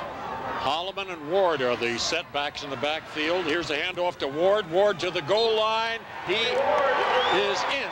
Touchdown. Tie score at the moment. Extra point to come. Quickly look at the field. See no flags. Cascade again comes out, obviously reacting to some sort of motivation given them in the locker room. Puts a great drive together. Well, the blocking was superior on that drive, and of course the one pass play helped. Their whole tempo seemed to be picked up on that play, getting to the line of scrimmage and back in the huddle. Chris Smoke, who kicked to 1 extra point, will try to give his team a 1-point lead. Holder is Kirkpatrick. High snap. The ball's down. The kick is up. The kick is good. And sure enough, Cascade has taken the lead back by 1 single point. 14-13 with 7:30 to go in the third quarter. Rod, you talked about the offensive line. You see him getting off the ball quick there. Coming off. Great drive. Good leverage. Watch the leg drive. You can see it in there. Everybody's legs are moving. That Kamiak defense is going backwards all the way into the end zone. Incidentally, that was Holloman blocking and doing a heck of a job from the side that time. Okay, let's see if Cascade can hold Kamiak, as the Knights will get their first turn in the third quarter. Yeah, that was mostly a fundamental football drive coming down the field to score that time. Well, Terry Ennis, number one, is not a great fan of passing the football. He has had to talk himself into making sure that he keeps that as part of the game plan. You're not going to see a lot of long passes if he doesn't have to after that one interception, I don't think. Smoke will kick. Walter, possibly one of the receivers. Now, goes right through his legs. He's going to have to pick it up back inside the 5, but makes a nice comeback and gets it out to almost the 20-yard line, depending on where he crossed the sideline on the far side of the field. And the man who ran it back, I think, is down at the sideline. There you see him. And they're working on his leg. What do you think about that, Kurt? Well, it's never good to see those guys down, but most of the high school teams have pretty darn good. Oh, it looks like a cramp. Looks like I was wondering. Pull out a cramp there. It doesn't look like anything serious. Well, in this cold, damp weather, I guess cramps can occur as well as in hot weather. And well, they make sure that you drink a lot of fluids on the sidelines. It doesn't matter. You get a good sweat going. As you can see, the steam coming off of those players out there. They're hot inside those uniforms. So that's one reason you see the big coolers on the sidelines full of sport drink and water. And every time you come out the field, they're always encouraging you to drink more to replenish that. Well, at least the way they're working on his leg, you know, it's not a truly disabling injury. At least you wouldn't think so. High school volleyball, Tuesday, the 29th. Yeah, Snohomish Panthers and Everett Seagulls. The cable cast will come up. More football. 1st and 10 at the 20-yard line. Fletcher, the big quarterback, handing off. And here goes the big fullback, Jansen, going to the outside, breaking through tackles. What a runner he's been tonight and clear up around the 30, make it the 31-yard line.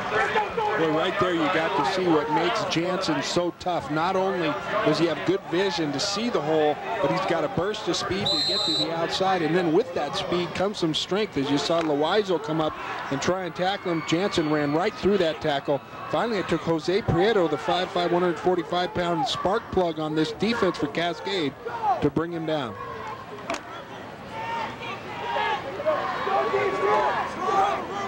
Ready for the first down play at the 31.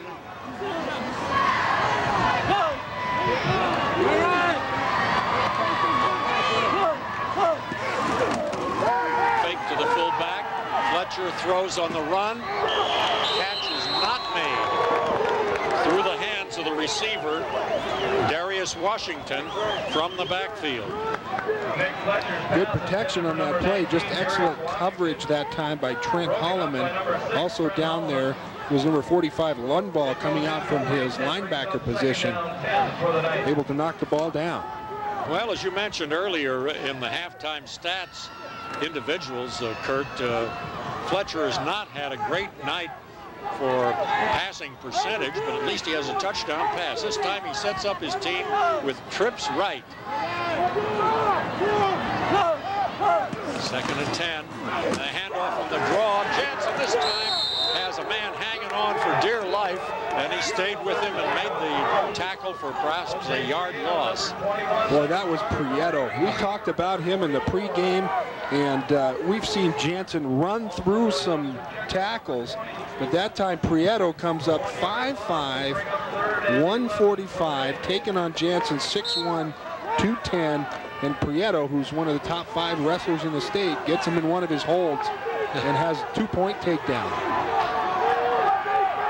We're to the midpoint of the 3rd quarter. 14-13, Cascade leads. Here's a big 3rd down play, 11 to go. Roll out right, runner pass by Fletcher, throws, got a man there, makes the catch on his back for a first down.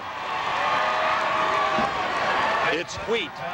Well, it's a good thing for Cascade that that ball was thrown low and Wheat had to go down to the ground for it. You'll see it again. Here comes the quarterback, Fletcher, rolling out to the outside. Cascade in chase. But look, there's not one Bruin within 8 yards of Wheat. If Wheat catches that on the run, Cascade could be in big trouble. Line of scrimmage is now the 45, still in the territory of the Knights. First down carry is by Jansen. This time they talk about the gang tackling they needed. They got it that trip. One Bruin not in on that pile. Easier to name him than the other 11. I noticed number 20, little Pacheco, is the other little guy right in there. Well, he did manage to squeeze out about 2.5, almost 3 yards. Call it a gain of 3, 2nd and 7. Line of scrimmage is now the 47.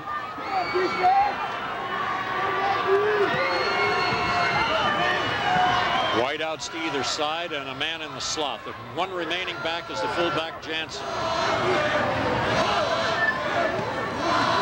Fake to Jansen, roll out right, Fletcher throws low. He was harried by Prieto as he got it away, and the ball was thrown low, couldn't be handled.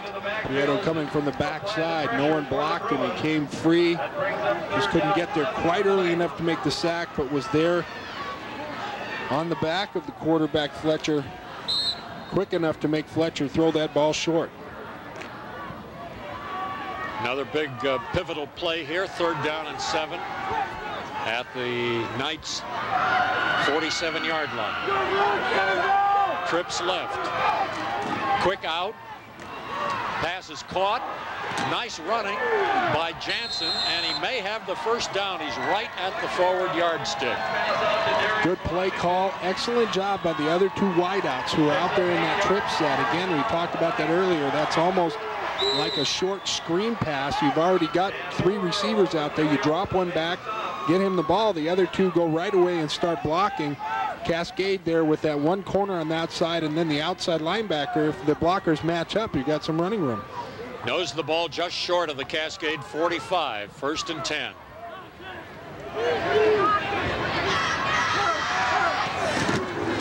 fullback, up the middle. There he goes for another 4 yards. Jansen stopped by a couple of people together. Dan Moore for one. Kamiak's offensive line doing a good job of getting on their blockers, and Jansen hitting the hole quickly. You see he's been working hard tonight. His jersey is dark, but there you see the offensive line up front there for Kamiak, getting in the face of Cascade's defensive line, and then Jansen just doing a good job of picking his holes. Ty Kopp is one of the wideouts to the right side. Wheat goes to the left. Here's the quick pass, pitch out to Washington. He's got some running room. Darts forward across the first down marker. Gets almost to the 30 before he's put down. Boy, Washington looked a lot like J.J. Butler on that play, just turning on the speed to the outside. You see those guys as he comes around the outside. Right now as he turns the corner, all of a sudden you see a burst of speed like a rocket going up into that line. He has to turn around to try and avoid Lundvall. Lundvall does a good job of wrapping him up. 1st and 10 at the 31-yard line of Cascade. Trailing by 1 point, the Knights are on the move. Tight end lines up on the left side. 2 backs in the running back position.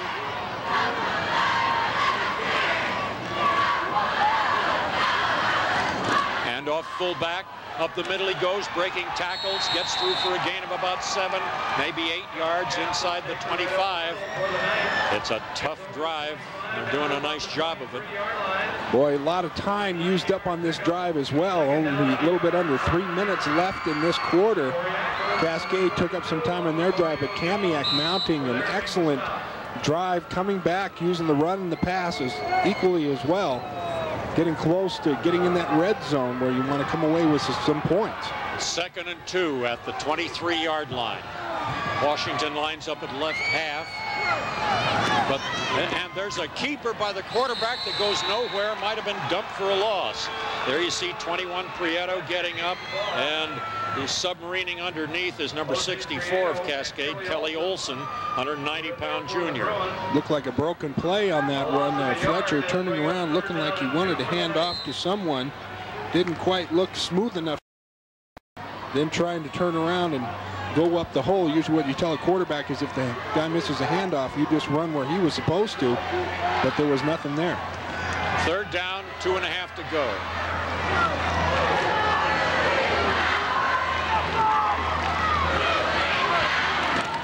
There's the fullback Jansen, 1st down, spins, gets a couple of extra yards.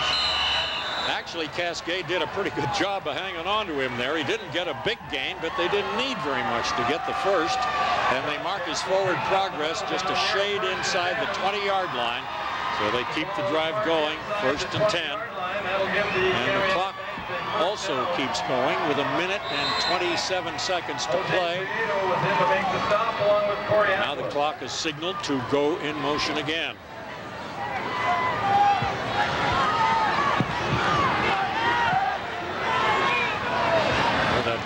Jansen, and he's going to have all kinds of carries before the night's over. And here's a pass play, and it's caught inside the 10 for a 1st down. It was Sam Humble, the tight end. I think that's his first catch. We're going to see it again here. Not a very well thrown ball, but it certainly is right to Humble, doing a great job of just turning around quick enough to get the ball and then holding on to it. Atkins puts a pretty good hit on it, but he's able to catch the ball in his hands, squeeze it, and bring it in to put Kamiak inside the 10. Ball at the 8-yard line. 1st and goal. Team with the ball trails by a single point. There you see number 9, Fletcher. Right behind him is that powerhouse fullback, 48, Jansen. Handoff this time to Washington. Washington through a hole at the right side. Doesn't get too much, but he's down around the 5-yard line. If he reached the 5, that would mean a 3-yard gain. And getting up a little slowly is the tight end Humble. In fact, he's having trouble getting up. That's Ward for Cascade. Wait a minute. Yeah, I see. It's Ward. I'm looking at the wrong number, 44. There's 44, Humble. And Ward's okay. see. They mark it right at the 5-yard line, 2nd down, and the 3rd quarter has come to an end before they can run another play.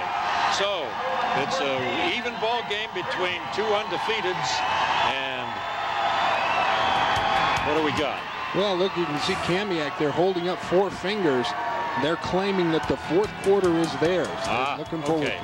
Well, we shall soon find out about that. Let's take a quick break here. Back with the 4th quarter in just a moment on TCI's Game of the Week. Here tonight, and as play resumes to start the 4th quarter, it's going to be a 2nd and goal, and the line of scrimmage is right at the 5-yard line.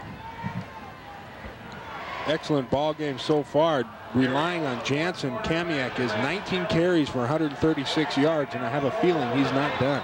As a matter of fact, as I take a closer look, they've spotted the ball at the 4-yard line, so 2nd and goal at the 4.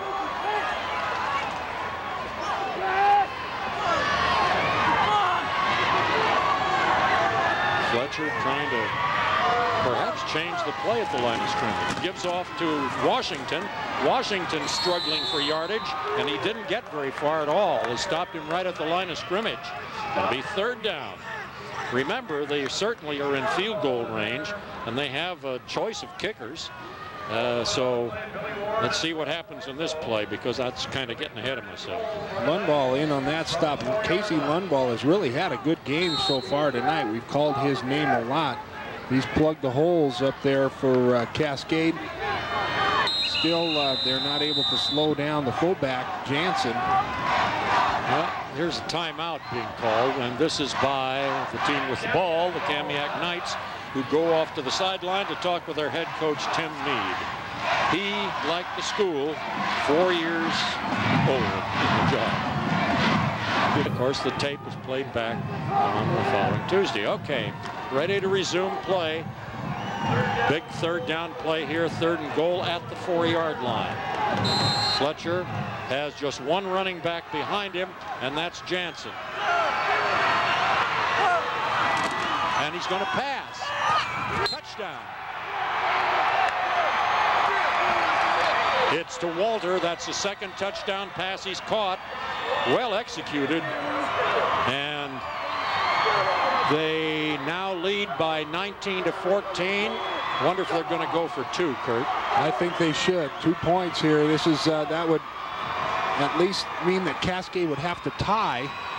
I mean, have to score and get an extra point to tie. Force them to go for 2 to win.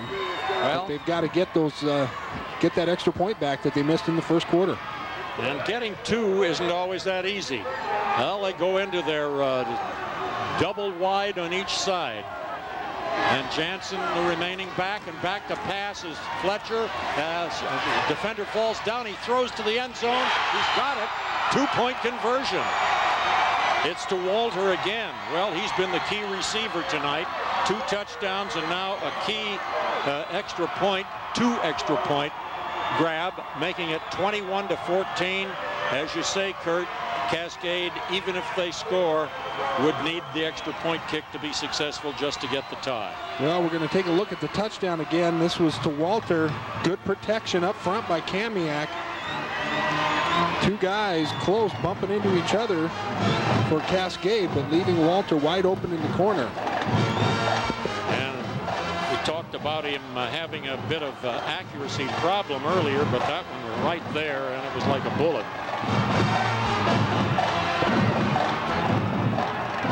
11:23 to go, so they didn't go very far into the 4th quarter making their touchdown. Well, the pressure is on, and we saw Kamiak before they went to the sidelines in the beginning of the 4th quarter holding up their 4 fingers, claiming that the 4th quarter is theirs. That's a motivational tool a lot of coaches use, and when you're getting your team in shape, to let them know that the 4th quarter is where champions win ball games, and we're seeing probably the top 2 teams in the West go facing off right now. Well, their alternate place kicker, Ethan Lunds, number 10, is going to boot. He's the left footer, back deep. Butler in the middle. He's flanked by Holloman and Grant. And this one's going to go to Butler at the 17-yard line. Straight up the middle he goes. There he goes. Oh, my. If there's no flags, it's going to be going for the extra point and tie. There he goes. He took it at the 17-yard line. Makes it 83 yards. That looked pretty easy. That was Kurt incredible. Marsh. Butler simply read where his blocks were. He had enough time to gather himself, wait for his wedge to form, saw the opening, and then he was going full speed within 2 strides and was in full sprint running by everybody all the way down the field. He just made that happen. It was almost as if he kicked it into a power gear and stomped on it. Incredible. So now Smoke tries to tie it up.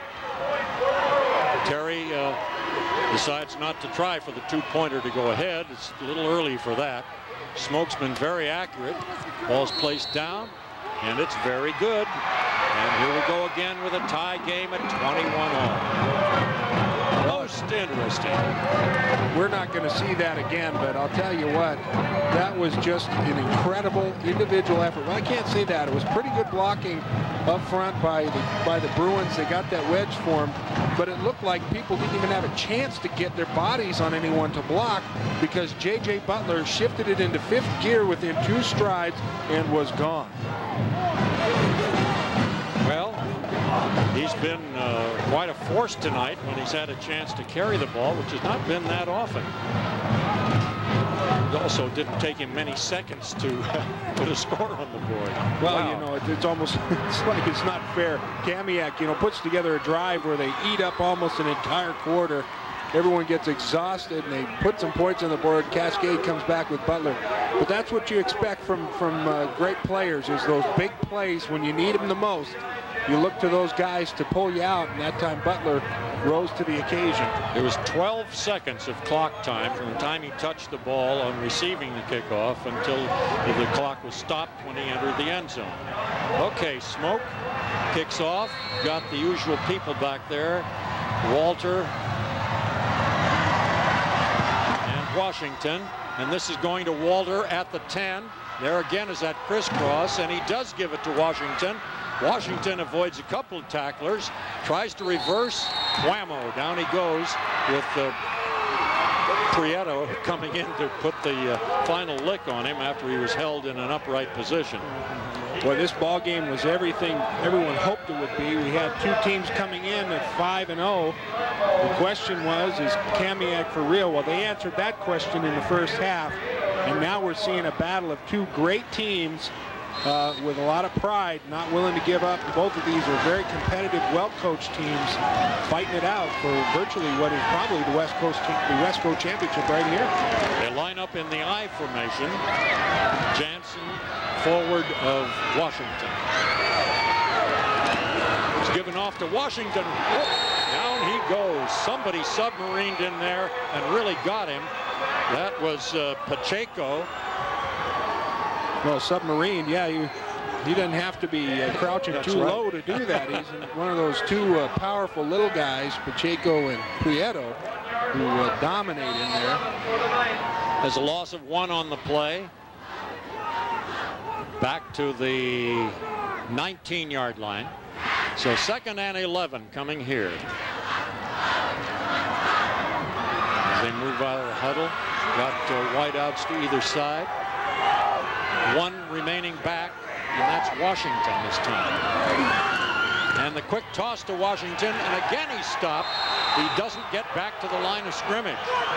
Well, this is a time when Cascade needed a good defensive effort. Corey Ackles, 42, from the safety spot got him. Well, Cascade just emotionally are just on fire right now. Even on the sidelines, guys that haven't been playing in the game are running around smacking each other in the head, excited about what's going on out the field. And you see the defense doing a little smacking of their own, stopping Kamiak and actually driving them back on their first 2 plays from the line of scrimmage.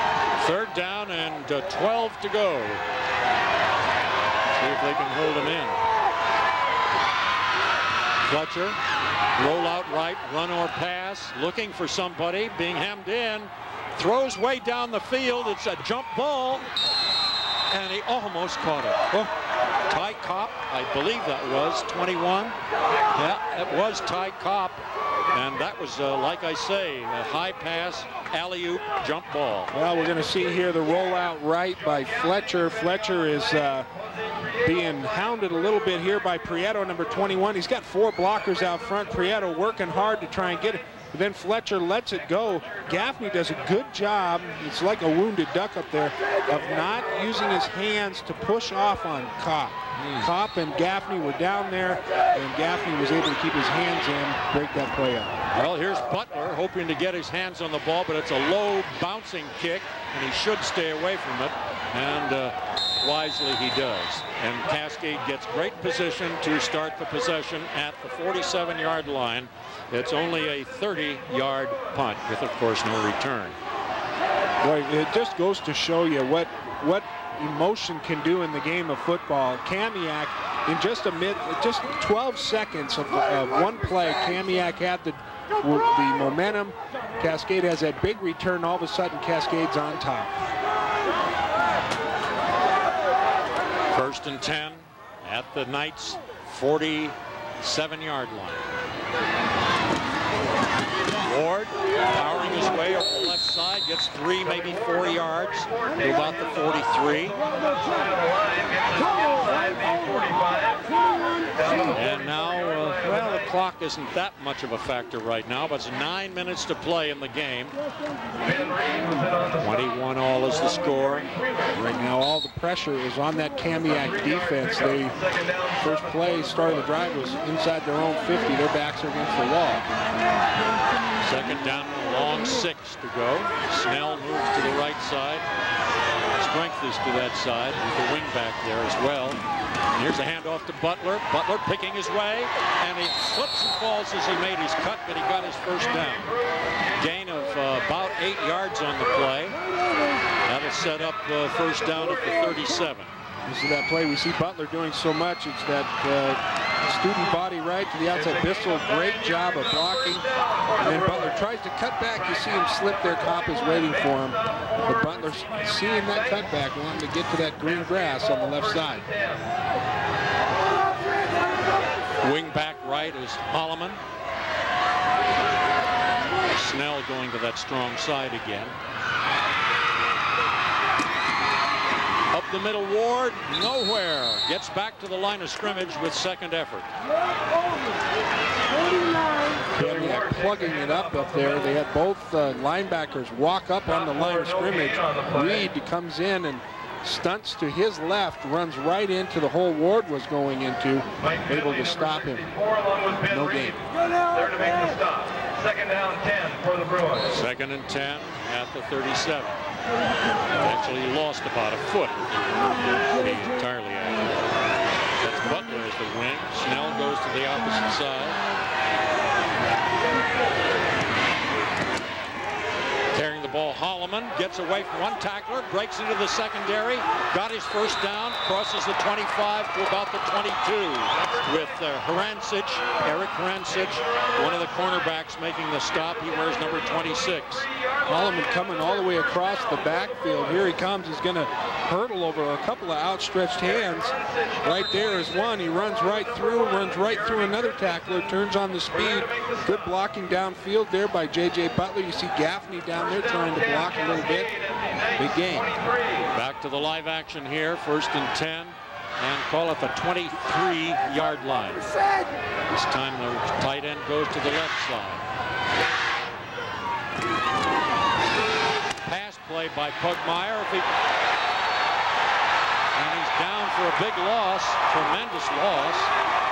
It was White, number 59, who got him.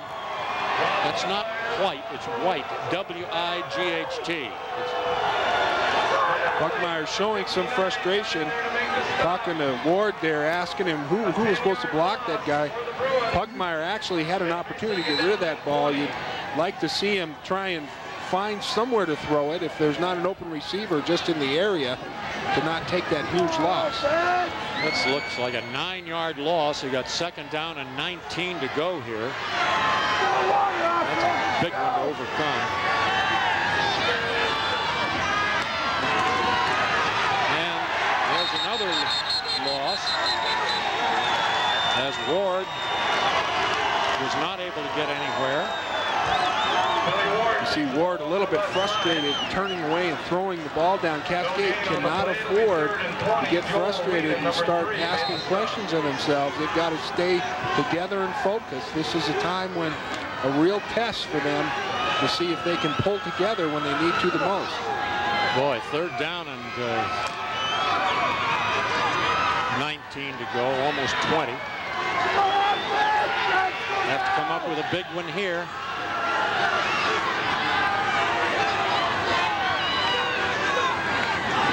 Pugmire, quick slant in. Catch made. No, he didn't hold on. It was to Gaffney, and Bolschweiler, number 40 of Kamiak, was right there to knock it down. And there's a penalty marker, illegal motion against Cascade anyway. I'm sure they'll decline this penalty because the ball is well out of field goal range here. He'd have to be kicking a 50-yard field goal, and I don't think he's got the leg for that. They do decline. That puts Cascade in a position where they have to decide whether they're going to go for the end zone or try and punt it away. Well, the plays that got him down into not quite the red zone, but close, suddenly deserted them with their effectiveness, and they wound up losing a bunch of yards. Now it's 4th down. They're going to go for it. No punt here, but they still have 19 yards to go. Have to get to about the 13 to get their 1st down. Pugmire throws, got a long one there, just out of the reach of the intended receiver was Holloman. Cleared down around that 1st down yard marker. So the ball will be turned over. This is not exactly a turnover, it's just a 4th down give up, as it were, to the other team. Big play on that drive was the sack by Matt White of Kamiak when Pugmire rolled out, couldn't get rid of the ball, held on to it probably a little bit too long, and took that huge loss. That pulled him right out of the position of being able to get a 1st down and stop their drive short. 5¼ minutes to go in the game. Still tied at 21. Fletcher handing off, shaking 2 tacklers as Jansen runs for a gain of at least 5. Wow, they had him right at the line of scrimmage, and he just busted away from people. Jansen's been doing that all night. Strong runner, gets up a lot of speed very quickly, and then is able to maintain his balance. His guys are dragging and holding him and trying to hit him. He's going to be the guy that's their go-to guy, has been all year for Kamiak. Now all of a sudden, Cascade's defense are the ones with the back against the wall. Carl, is he 100 yards yet? Yeah, okay. Anyway, here's the 2nd down and 5 play coming up. There he goes again, got the 1st down, head down, leaning forward, gets about 10 on that carry. He's up across his own 45 to the 46 or 7. As a matter of fact, Rod, he's well over 150 yards at this point. That's about 35 yards over his average per game this year. Against a very respectable and very good Cascade defense. One of the middlemen in the line, Corey Axline, came out to give him a breather for Cascade. He'll have to go back in there and play tougher. All right, 1st and 10 at the 46. High formation, handoff, 2nd man, Washington, who's whacked at the line of scrimmage after a yard gain. Boy, he was met hard at the line of scrimmage. I didn't quite see who was there first. It looked like one ball. A couple others were there. You see there the sidelines. A couple games we saw this year, those guys standing there got a lot of playing time. Their uniforms aren't even dirty tonight, as this one has been close all the way through. Neither team has made much use of substitutes, just those few key players getting in there. All right, Walter is the wide out to the right. This is a 2nd down and 9 play coming. Fletcher's going to pass. He's being chased, and Billy Ward on a stunt. A dog comes through and gets him for about a 10-yard loss. We saw that a few games ago where Ward was coming just about every other play. They've slowed that down in this game, but there you see Ward, just a delayed dog. Billy, a senior, playing smart, coming a little slow and then bursting through. Looks very similar to the situation that Kamiak put Cascade in their last drive. Well, it's about a 7-8 loss on the play, back to the 39-yard line. Tell the other guys to watch the wheel up. They have to get to the Cascade 44 to make their first down. This is the third down play.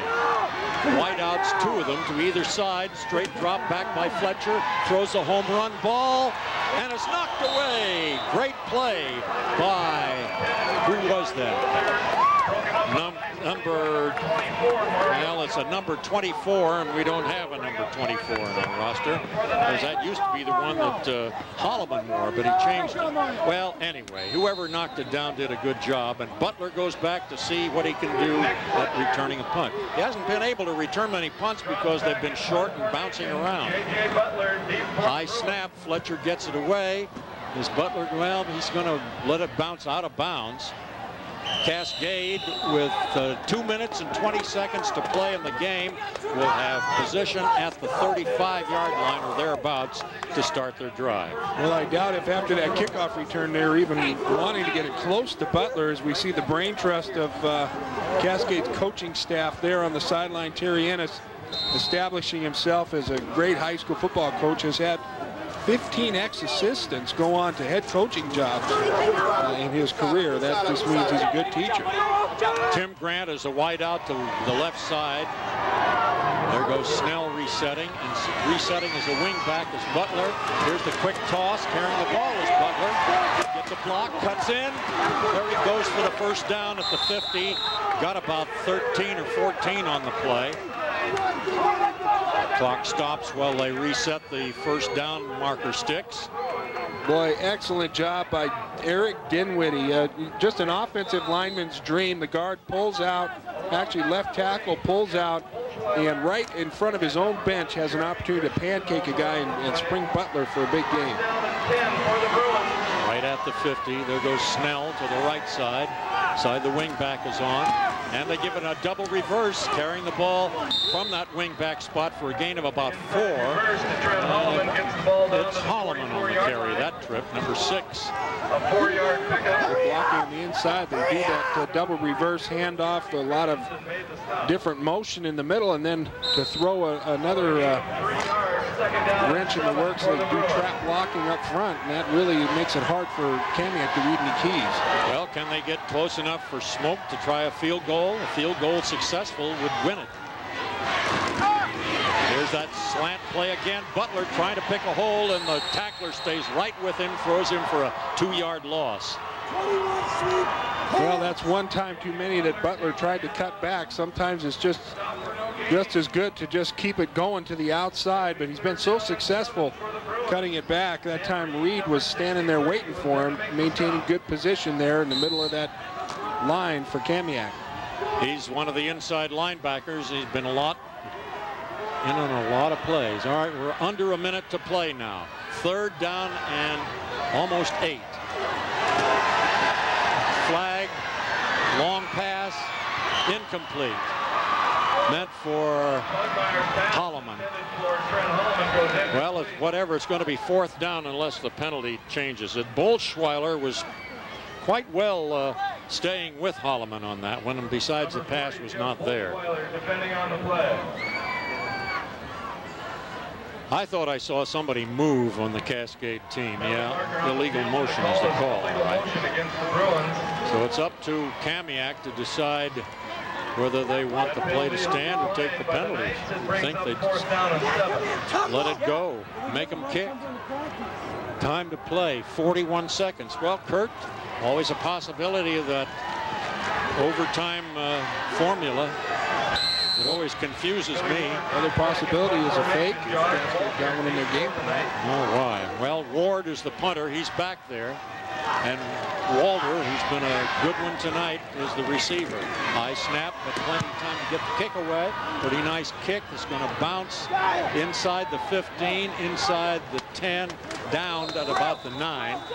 So that stops the clock with 32 seconds to play. A 38-yard punt. A nice one under those conditions. Well, Rod, how are you up on your overtime rules? Well, every year, the first time it happens, I get very confused.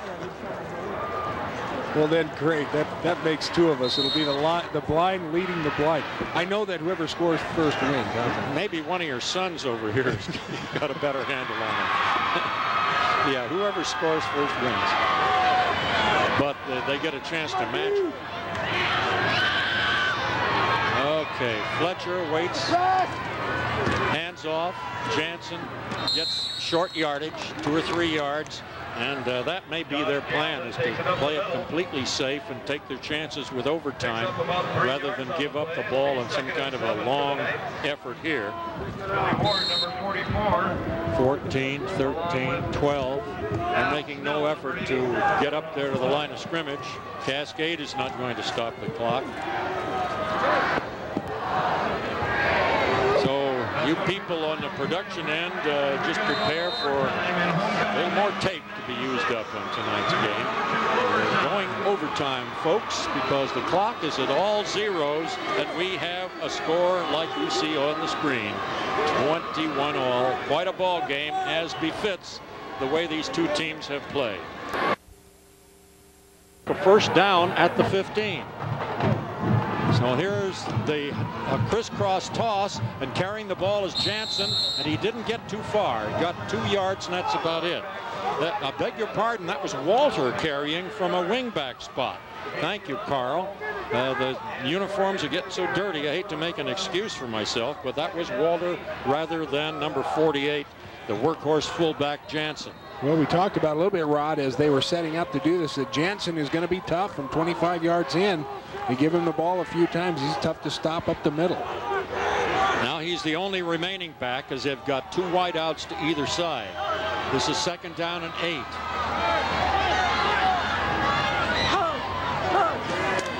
There's Jansen. It hits right into the pile, and he had nowhere to go, and he's down for a loss. I think they're going to be back to the original line of scrimmage at the 25. First man to him was Adam Snell. Cascade is offsetting their defensive line up front. Snell, Olsen, and Prieto right there to make the stop. So it is back at the 25, 3rd and 10. And I think Kamiak is going to call a timeout. They do. I don't know the timeout rule in this, but I would presume obviously they have at least one to use.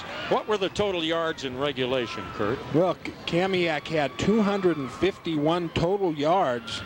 That's rushing and passing in the regulation time. Cascade, a mere 172. Definitely their worst game offensively thus far this year, but still able to maintain a tie score. All of that stuff is thrown out the window right now, as it doesn't matter who did what in regulation. This is all down to who can do it now in this overtime period.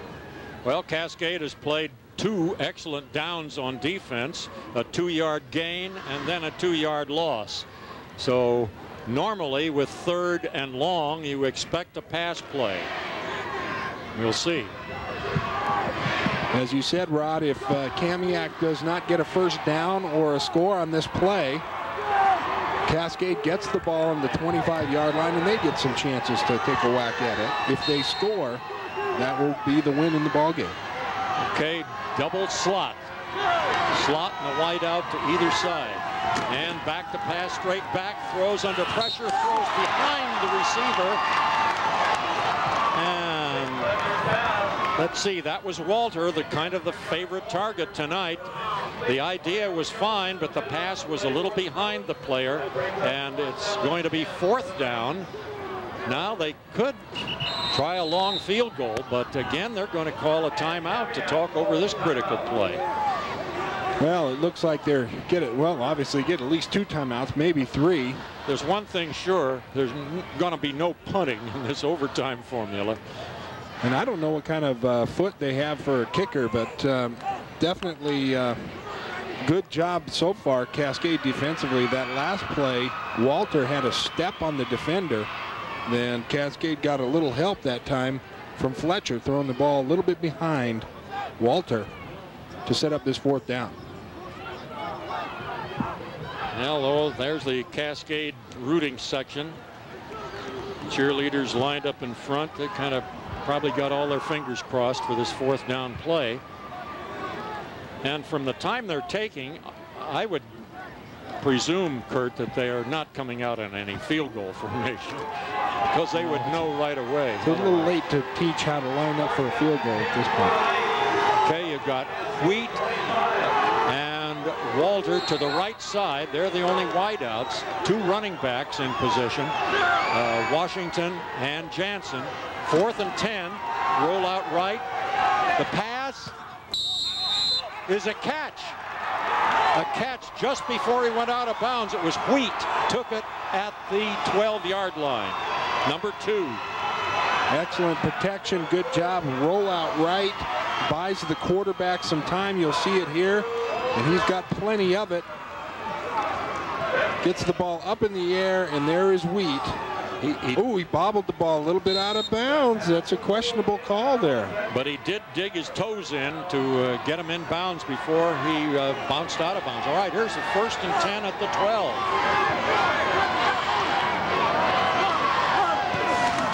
Jansen, the left side, bucks his way down near the 5. Now, when you start 1st down at the 12, you really do expect Jansen. And you've got 4 plays, remember, to get it in there. Jansen pounding up the middle, doing what he did well all night, had over 144 yards rushing in regulation. Cascade now wanting to think things over and take a timeout defensively. Looks like he got to the 7 or 6 yard line. Hard to tell from the angle we have here. But anyway, it's going to be 2nd and not goal to go. They can still get a 1st down at the 2. 2nd and 5 at the 7, we'll call it. So Cascade talks over the defense, and I think they're going to be expecting Jansen for sure. Well, there's no time limit as all zeros on the clock. This is just the Kansas City overtime play. The rules are you go until someone wins, and it's very similar as Carl Nichols, our statistician, described it. It's like baseball where you have the top of the inning and the bottom of the inning. Kamiak basically at the top of the inning now has an opportunity to score. Cascade can come back and match it. And we keep going until one team wins in that format. Okay, the lineup with Washington at left half, Jansen at the fullback spot directly behind the quarterback. And there's the Washington on the carry, and did he get in? He did. Pretty good running to the outside, making a tackler miss him, and drawing first blood and making sure that Cascade cannot go for the field goal. Cascade has to come back and try to score a touchdown to stay even. Now the extra point is critical too. And it's going to be their number 1 extra point kicker, Darren Hansen. Number 5 will try to make it a 28-21 ball game. At the moment it's 27. Looks good, certainly is good. So Kamiak has really put the pressure on this homestanding Cascade Bruin team. Boy, that time of that touchdown, it was just simply pin everybody inside, pitch it outside to Washington, give him an opportunity to go one-on-one. Ackles came up, tried to make the stop. Washington stepped out of the tackle right into the corner of the end zone. Well, whether Cascade was overcompensating trying to stop Jansen, well, it was the phantom Jansen. He never got the ball. Washington did. Washington, the star of their game a week ago, and he hasn't carried it that much tonight, but certainly carried it when it counted there. He hadn't even carried it that much during the season, about half the time as Jansen had, but has a nice average of 7 yards a carry. Well, Cascade will go with, I see their huddle, Holloman and Grant are in there. And of course, Billy Ward, number 44, the fullback. And I assume J.J. Butler is in there as well. There's Butler's 83-yard kickoff return that really sparked Cascade in this second half.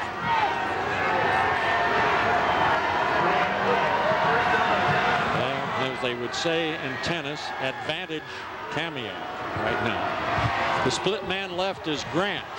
Rest of the team in tight. Here's the pitch to Butler. Trying to cut back, does a nice job of it, gets down inside, barely inside the 15, and may have a first down there. Yep, he does have a first down. Not too bad on one play to go 10 yards or a little bit more. He's got a ball length inside the 15. Cascade coming back with what they do best, and that is that pitch to the outside, pulling several linemen and just trying to move that line of scrimmage, giving Butler some room to run. Butler lines up at left half, Ward at fullback. 1st and 10 here. Hand off Butler. Here's Butler going to the outside, and a good one-on-one tackle put on him at the 12-yard line. Loss on the play. Walter coming up to make the stop. Excellent job of wrapping Butler up. He's not an easy guy to get a beat on.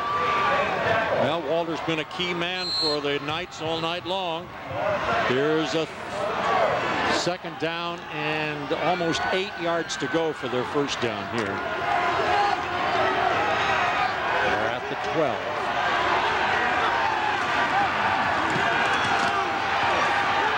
And I lost the ball, but it's Butler going down to the 1-yard line. Wow. I got faked on that play, and I guess I can give Pugmire some credit and my own eyes for not staying with it. Good job that time. Pugmire fakes the handoff inside. Butler comes back across the backfield, takes an inside handoff, and just picks and chooses his way. Excellent job by the Cascade linemen of maintaining their blocks. A lot of time for that play to develop, and you need to have those linemen keep their feet moving. Now one of the players that must be sweating is the extra point kicker. There's Ward trying to go over the top. He struggles to the goal line and goes in. So now Cascade gets a chance to prolong the overtime. Well, they could go for 2 and try to win. If they don't get the 2 points, it's over. That's an interesting decision. It is, and that's one of those where that's up to the head coach and only to the head coach. He decides to go for 1. Of course, there's always the opportunity for a fake. Yeah, Kirkpatrick, the holder, 86, Smoke the kicker. Smoke's been a letter perfect tonight up to now. And it's good. Wow. We keep going. Same formula. Kamiak gets the next shot from 25 yards. Boy, it must be great to be young. I see these guys from Cascade just jumping around, running all over the place. You know, you wouldn't even think they've had a whole football game, and now 2 series into overtime. They don't look like they're even tired. Running on adrenaline. Well, the key play in that series was the run by Butler to set it up close. And, of course, Ward scored it. Well, back to the drawing board. It's the top of the 2nd inning if we're going to keep going with that baseball metaphor. And Kamiak has a chance to take the score up another notch. Tired. It's a cool, almost cold night. And they're certainly not huffing and puffing very much. And these kids on both teams obviously are in good shape, Kurt. Yeah, I remember back, and we used to play, you look at guys like Ward out there who are on the field practically every play of the game, maybe comes out for 1 or 2 special teams. They're going to have another coin toss, it looks like. Oh, I see. I think I said there was going to be Kamiak's chance next. Instead of that, it's a coin toss at the start of each segment. Carl admits he didn't know that either. Well, maybe Kamiak will win the toss again. What's he say? Cascade. Cascade wins. Cascade goes with the first possession. Somewhere along the line, to make this not go forever, the defense has to assert itself. Well, some overtimes you see where the defense is able to cause a turnover that stops that threat right there. No options to get the ball back, because then the offense of the team that got the turnover gets to go for it, and if they score, it's over. But, you know, you don't teach your guys to go out and try and strip the ball, because then you run the risk of not making the tackle. This is a high-pressure situation. Everything's on the line, and you only have one opportunity here in overtime. Hey, you know, another thing working against those extra point kickers is the sloppy footing for the plant foot. Both kids made it good. Another point there. All right, 1st and 10 from the 25. There goes Butler to the outside, being hemmed in. Goes down the sideline, makes a nice little gain at that. For some reason, he is able to cut on that turf better than other players tonight. Well, he made something out of nothing there. He was hemmed in from the outside, just paused for a moment, got those pursuing tacklers to slow down, and then put on that burst of speed. And you're right, he's able to maintain footing. His feet are so quick, I don't think he has them on the ground long enough to slip. It was a 6-yard gain. Pretty good when he was hemmed in by the sideline. All right, Butler lines up at left half, Ward at fullback. Wide out to the right is Gaffney. Here's Butler again, trying to pick his hole. Keeps going. He's down inside the 10. Has a first down at about the 9 or 8-yard line, depending on the spot. Well, Butler just looks like he's not going to be denied. Everyone in there fighting, good blocking up front, and Butler picking his holes. He looks like he's getting a little tired. Again, he's had a good night tonight. Got that cast on the wrist there. Had a little trouble catching the ball, but it certainly hasn't affected his running ability. Those uniforms might be getting a little heavy from a little soaked up water and a bit of mud here and there. Okay, and the lineup, it's Butler at right half, Ward at fullback. Goal, handoff, Ward. Ward is down for a loss. A great dogged ankle tackle put on him by Larter, the outside linebacker, number 42, one of the co-captains for Kamiak. Ward trying to run off tackle, takes a little while for that play to get there. Kamiak doing a good job. Larter coming across the line of scrimmage, meeting Ward right there, and then just hanging on to one leg. Ward trying to sneak away, but Kamiak pursuers came in to hem him in there for a loss. Now this is the goal, 2nd and goal from the 12.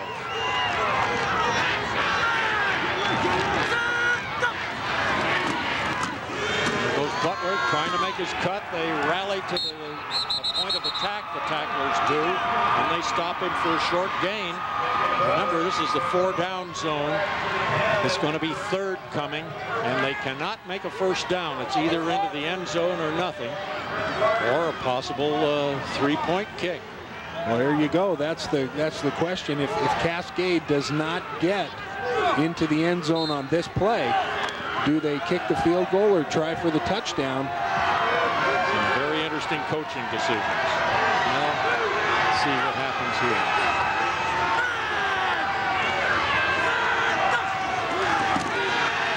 Pass is Pugmire, and he's down for a loss. Oh my. That would make it a long field goal kick. The tackler was Mayhews, number 58, defensive tackle, 210-pound junior. Pugmire never had a chance. Yeah, someone missing their block up front. Mayhews able to squeeze through, and now all the pressure. It's on Smoke. Smoke's going to try unless it's a fake. It's on 3 people. It's on the snapper, who has to get that ball back there, the holder, and then finally on to Smoke. And this is from the 22-yard line, so it makes it a 32-yard attempt. Pick is up, and it's off to the left, and it's no good. No good. Perfect snap, good hold, just hooked it a little bit to the left. Now here's your opportunity for Kamiak. All they got to do is put points on the board anyway, and that seals the victory for them. This is the 2nd segment of the overtime. Each scored a touchdown and conversion in the 1st. Now Cascade fails to score after reaching the 9-yard line with a first down, then suffering some setbacks. Okay, let's see what the Knights do with it. They have the outside threat Washington, they have the inside threat Jansen, and they have the occasional pass from Fletcher. This time Washington lines up at right half with Walter as a wingback on the right side. And there goes Washington, avoids a tackler. He's going down the 10-yard line or thereabouts.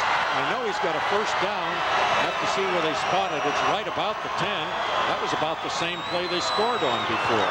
Number 19. Well, see this again. They're getting it to their quickest guy to the outside. We've got Ward outside, just trying to go underneath, missing the tackle, and finally coming up from behind. There's the Phantom there, number 24, and making that stop. Well, let's see where that official's lining up. It's right on the 10-yard line. So now it's first, and I can't tell. Yeah, it's first and goal because they've taken away the forward yardstick. There goes Jansen. Can't get away from good tackling that time. Gain of a yard or at most 2. I noticed the PA man is giving little Prieto the credit for the tackle, Kurt, and I wouldn't be surprised. It's getting very difficult for us to identify the people because of little mud on those numbers. They're pretty good on the television screen, don't they? Number 19 is Washington. Number 48, of course, is Jansen. See what they do with second and goal. And it's Washington to the outside, spinning, does a couple of 360s, doesn't get him too much. Guess who on the tackle? Prieto. Number 21, there you see him. Well, now you've got 2 more whacks at it, any kind of a score, and they're certainly getting in position for a potential 3-point field goal. And, a Kamiak player is injured. And I don't care who it is, he's important because every one of those kids has played the whole game. You can tell by their uniforms.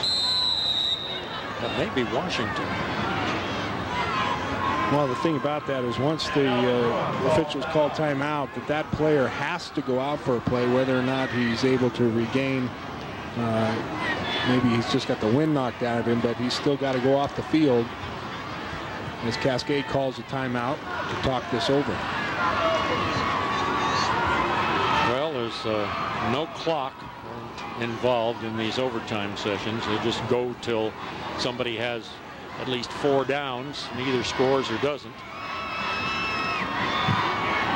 Cascade's already had his chance in this segment of the overtime, did not score.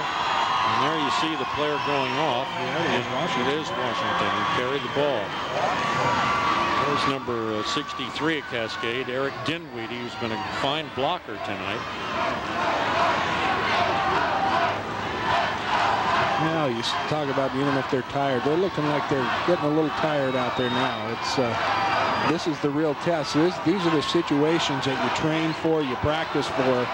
This is where the thrill of competition is, when you're matched up against equal caliber and your back's against the wall. Each guy out there wants to make the big play. Line of scrimmage is the 8, 3rd down and goal.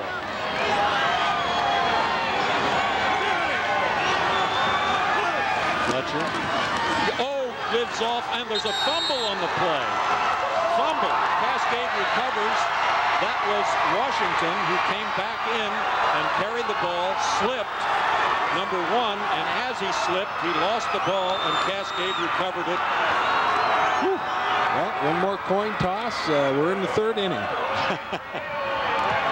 Yeah, top of the 3rd for whoever wins the toss. Well, he mentioned also that defense had to rear its head, and it did on both teams on that stretch. This is by far the best game we've seen this year. We've been on some real routes here in this stadium, and we're certainly getting a show tonight. What a great homecoming. The only way it could be better for Cascade is if they were to win this game, but both teams showing that they are of top caliber. In this game, whoever wins, and maybe both of these teams will be in the playoffs, but this is nothing but hones and sharpens those competitive skills, and what great game experience for both teams as they go into the rest of their season and possibly postseason play. Okay, Butler and Ward are out there as captains for Cascade. You see 9 Fletcher, 42 Larter, and 48 Jansen. All right. Are they going to change ends of the field? They've all been going at the north end of Everett Memorial Stadium up to now. Could go the other way, I guess. No, they're still pointing the same way, and apparently will be Kamiak's ball. Is that the way you read it, Kurt? Kamiak has the ball, top of the third. No scoring in the overtime, in the second period, that is, the second inning, but let's see here. I don't know if we have any timeouts left on either side either. Well, the timeout factor is one that's a mystery to me, to tell you the truth, Kurt. Okay, Cascade goes back to line up on defense. Now, where are they putting the ball? Well, now they're moved down into the 10-yard line, it looks like. Okay. Well, they have a little mercy for us. So if it's at the 10-yard line on this third period, first and goal at the 10.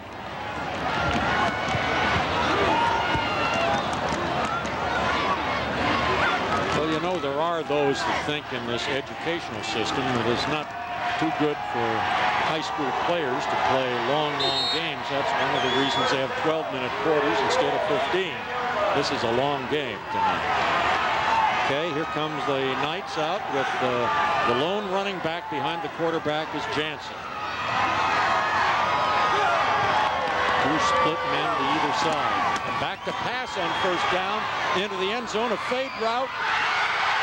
Touchdown. It's Walter again. He's made the great key catches tonight. That ball was one of those jump ball situations, Kurt, and Walter is tall enough. The kid is 6'1", about 185 pounds, and a dependable senior, number 16. Here's the play. Yeah, you see there, you got Fletcher dropping back, getting it out to Walters, who's 6'1". Ackles, 5'11", about the same size, is out there with him. Walter just sees the ball a little better and is able to go up and get it at the apex. Now here's the extra point kick. It's up. It's good. Again, the pressure goes on Cascade. That was Hansen who kicked it through. Score at the moment is 35-28. All these points accumulate. It's just like this was still part of the regulation ball game. 35 points for Kamiak. Cascade is only allowed in their first 5 ball games this year. Before this one, 26 points combined total points against them. Kamiak has surpassed that all by themselves this evening. Remember, it was 21-all at the end of regulation.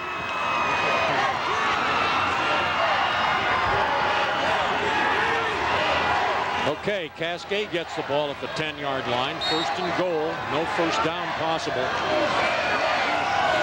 Quick count. Ball goes to Butler. 10, 5.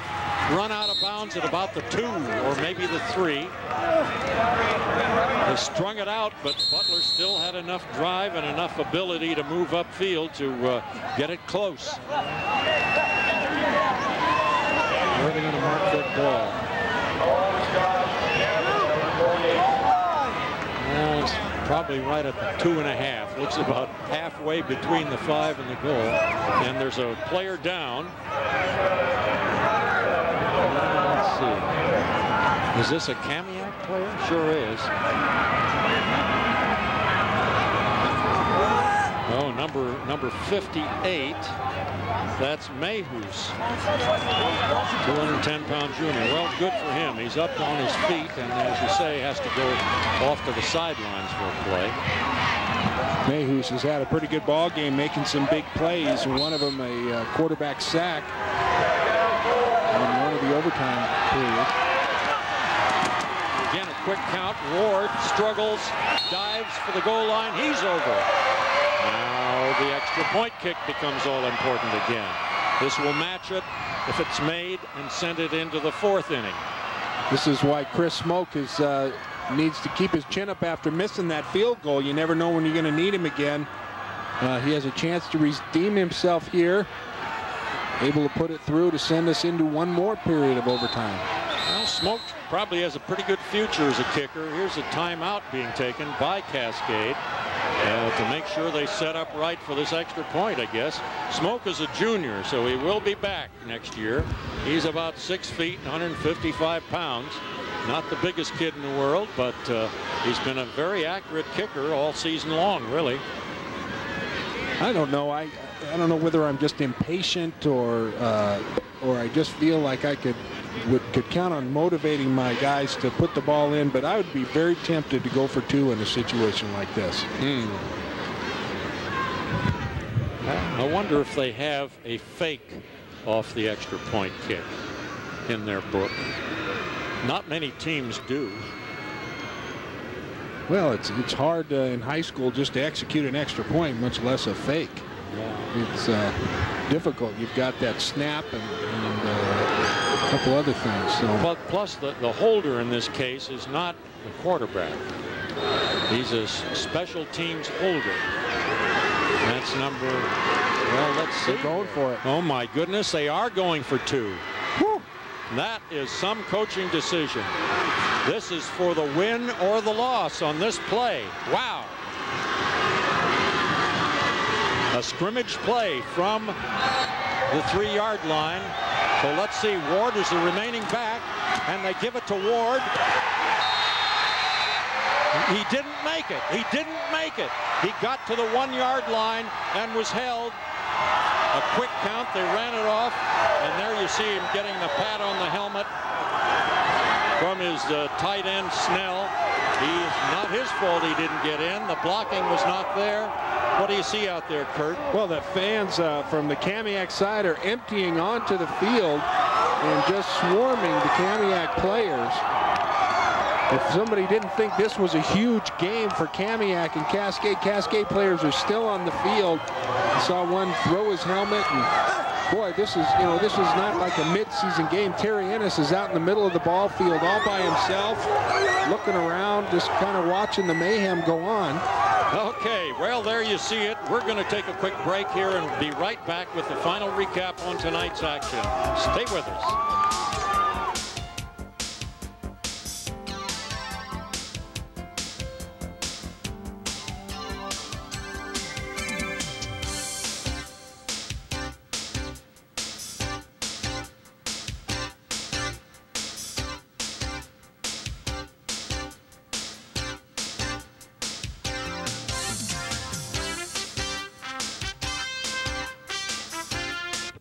Everett with the Kamiak Knights, only 4 years old as a school and a football team, beating the perennial power Cascade Bruins 35-34 after a truly gutsy call by head coach Terry Ennis did not produce the winning 2-point conversion. So, Kurt Marsh, let's give first a scoring summary of the game. It was a gasser all the way. Well, pretty slow scoring in the first half. Cascade first drive scored on a 3-yard run by Billy Ward, and then Kamiak came back on a long drive capped off by Josh Jansen to miss the extra point, which we thought would come into play later. However, Kamiak then, after a long interception return, scored again before the half, 13-7. And in the third quarter, Cascade came back strong right out of the blocks. A nice long drive. Billy Ward put the icing on the cake, and Cascade up by 1 point again. Then Kamiak coming back, scoring on a 4-yard touchdown pass to Josh Walter, and then a 2-point conversion to Josh Walter again. And then we saw J.J. Butler come up with his weekly big play, 83-yard kickoff return for J.J. Butler, and then PAT with Chris Smoke putting it through. Then it went into overtime. We were at 21-21, and Kamiak scored first. Cascade came back and scored again. Both made their PATs, and Kamiak lined it up one more time. Both of them lined it up and didn't score, and then Kamiak finally came back from the 10-yard line, got Josh Walter in the corner of the end zone, was able to get a touchdown there, put the pressure on Cascade. Cascade, 3-yard run by Billy Ward, decided to go for 2, Rod, as you said. If they make it, they win. If they miss it, they lose, and they were stopped short. So Kamiak certainly should get into the top 10 somewhere in the AAA ratings this week after knocking off Cascade, which lives in the top 10. and generally toward the top of the top 10 for that matter. Okay, the figures on yardage. Well, you can see there that Kamiak dominated first down, 16 of them to Cascade's 12. Kamiak started off very slow passing, but then kind of came on in that second half. 10 of 25, 88 yards. Cascade 9 of 13 for 77. Rushing, you see Kamiak was way ahead of Cascade, 223 yards. Jansen getting 159 of those on 27 carries. Butler having a good night, 16 carries for 146 yards. Of course, that 83-yard kickoff return, but just not quite good enough. Cascade losing the battle of yardage, 311 to 274. And then, of course, those turnovers, 3 of them, one of them costing Cascade some big points. And as a matter of fact, looking back in hindsight, it was that touchdown that Kamiak scored just before the end of the first half that was very critical in the overall picture. Look at that. There's Butler being congratulated for a great night, but a losing night by one of the Kamiak people. All right, Kurt, that's most interesting in our first overtime game of the year. 2 excellent teams, and they played their hearts out. One team wins by 1 point and stays unbeaten. Great stuff. Okay, looking ahead to next week, we'll be covering the Marysville Pilchuck Tomahawks coming in here to Everett Memorial to play the Seagulls, and that might be pretty evenly matched affair. We hope for the best, like to see one just as good as the one we saw tonight. So that's about it from the booth. Kurt Marsh has been our expert authority on everything tonight. Nice work, Kurt, and on statistics and spotting.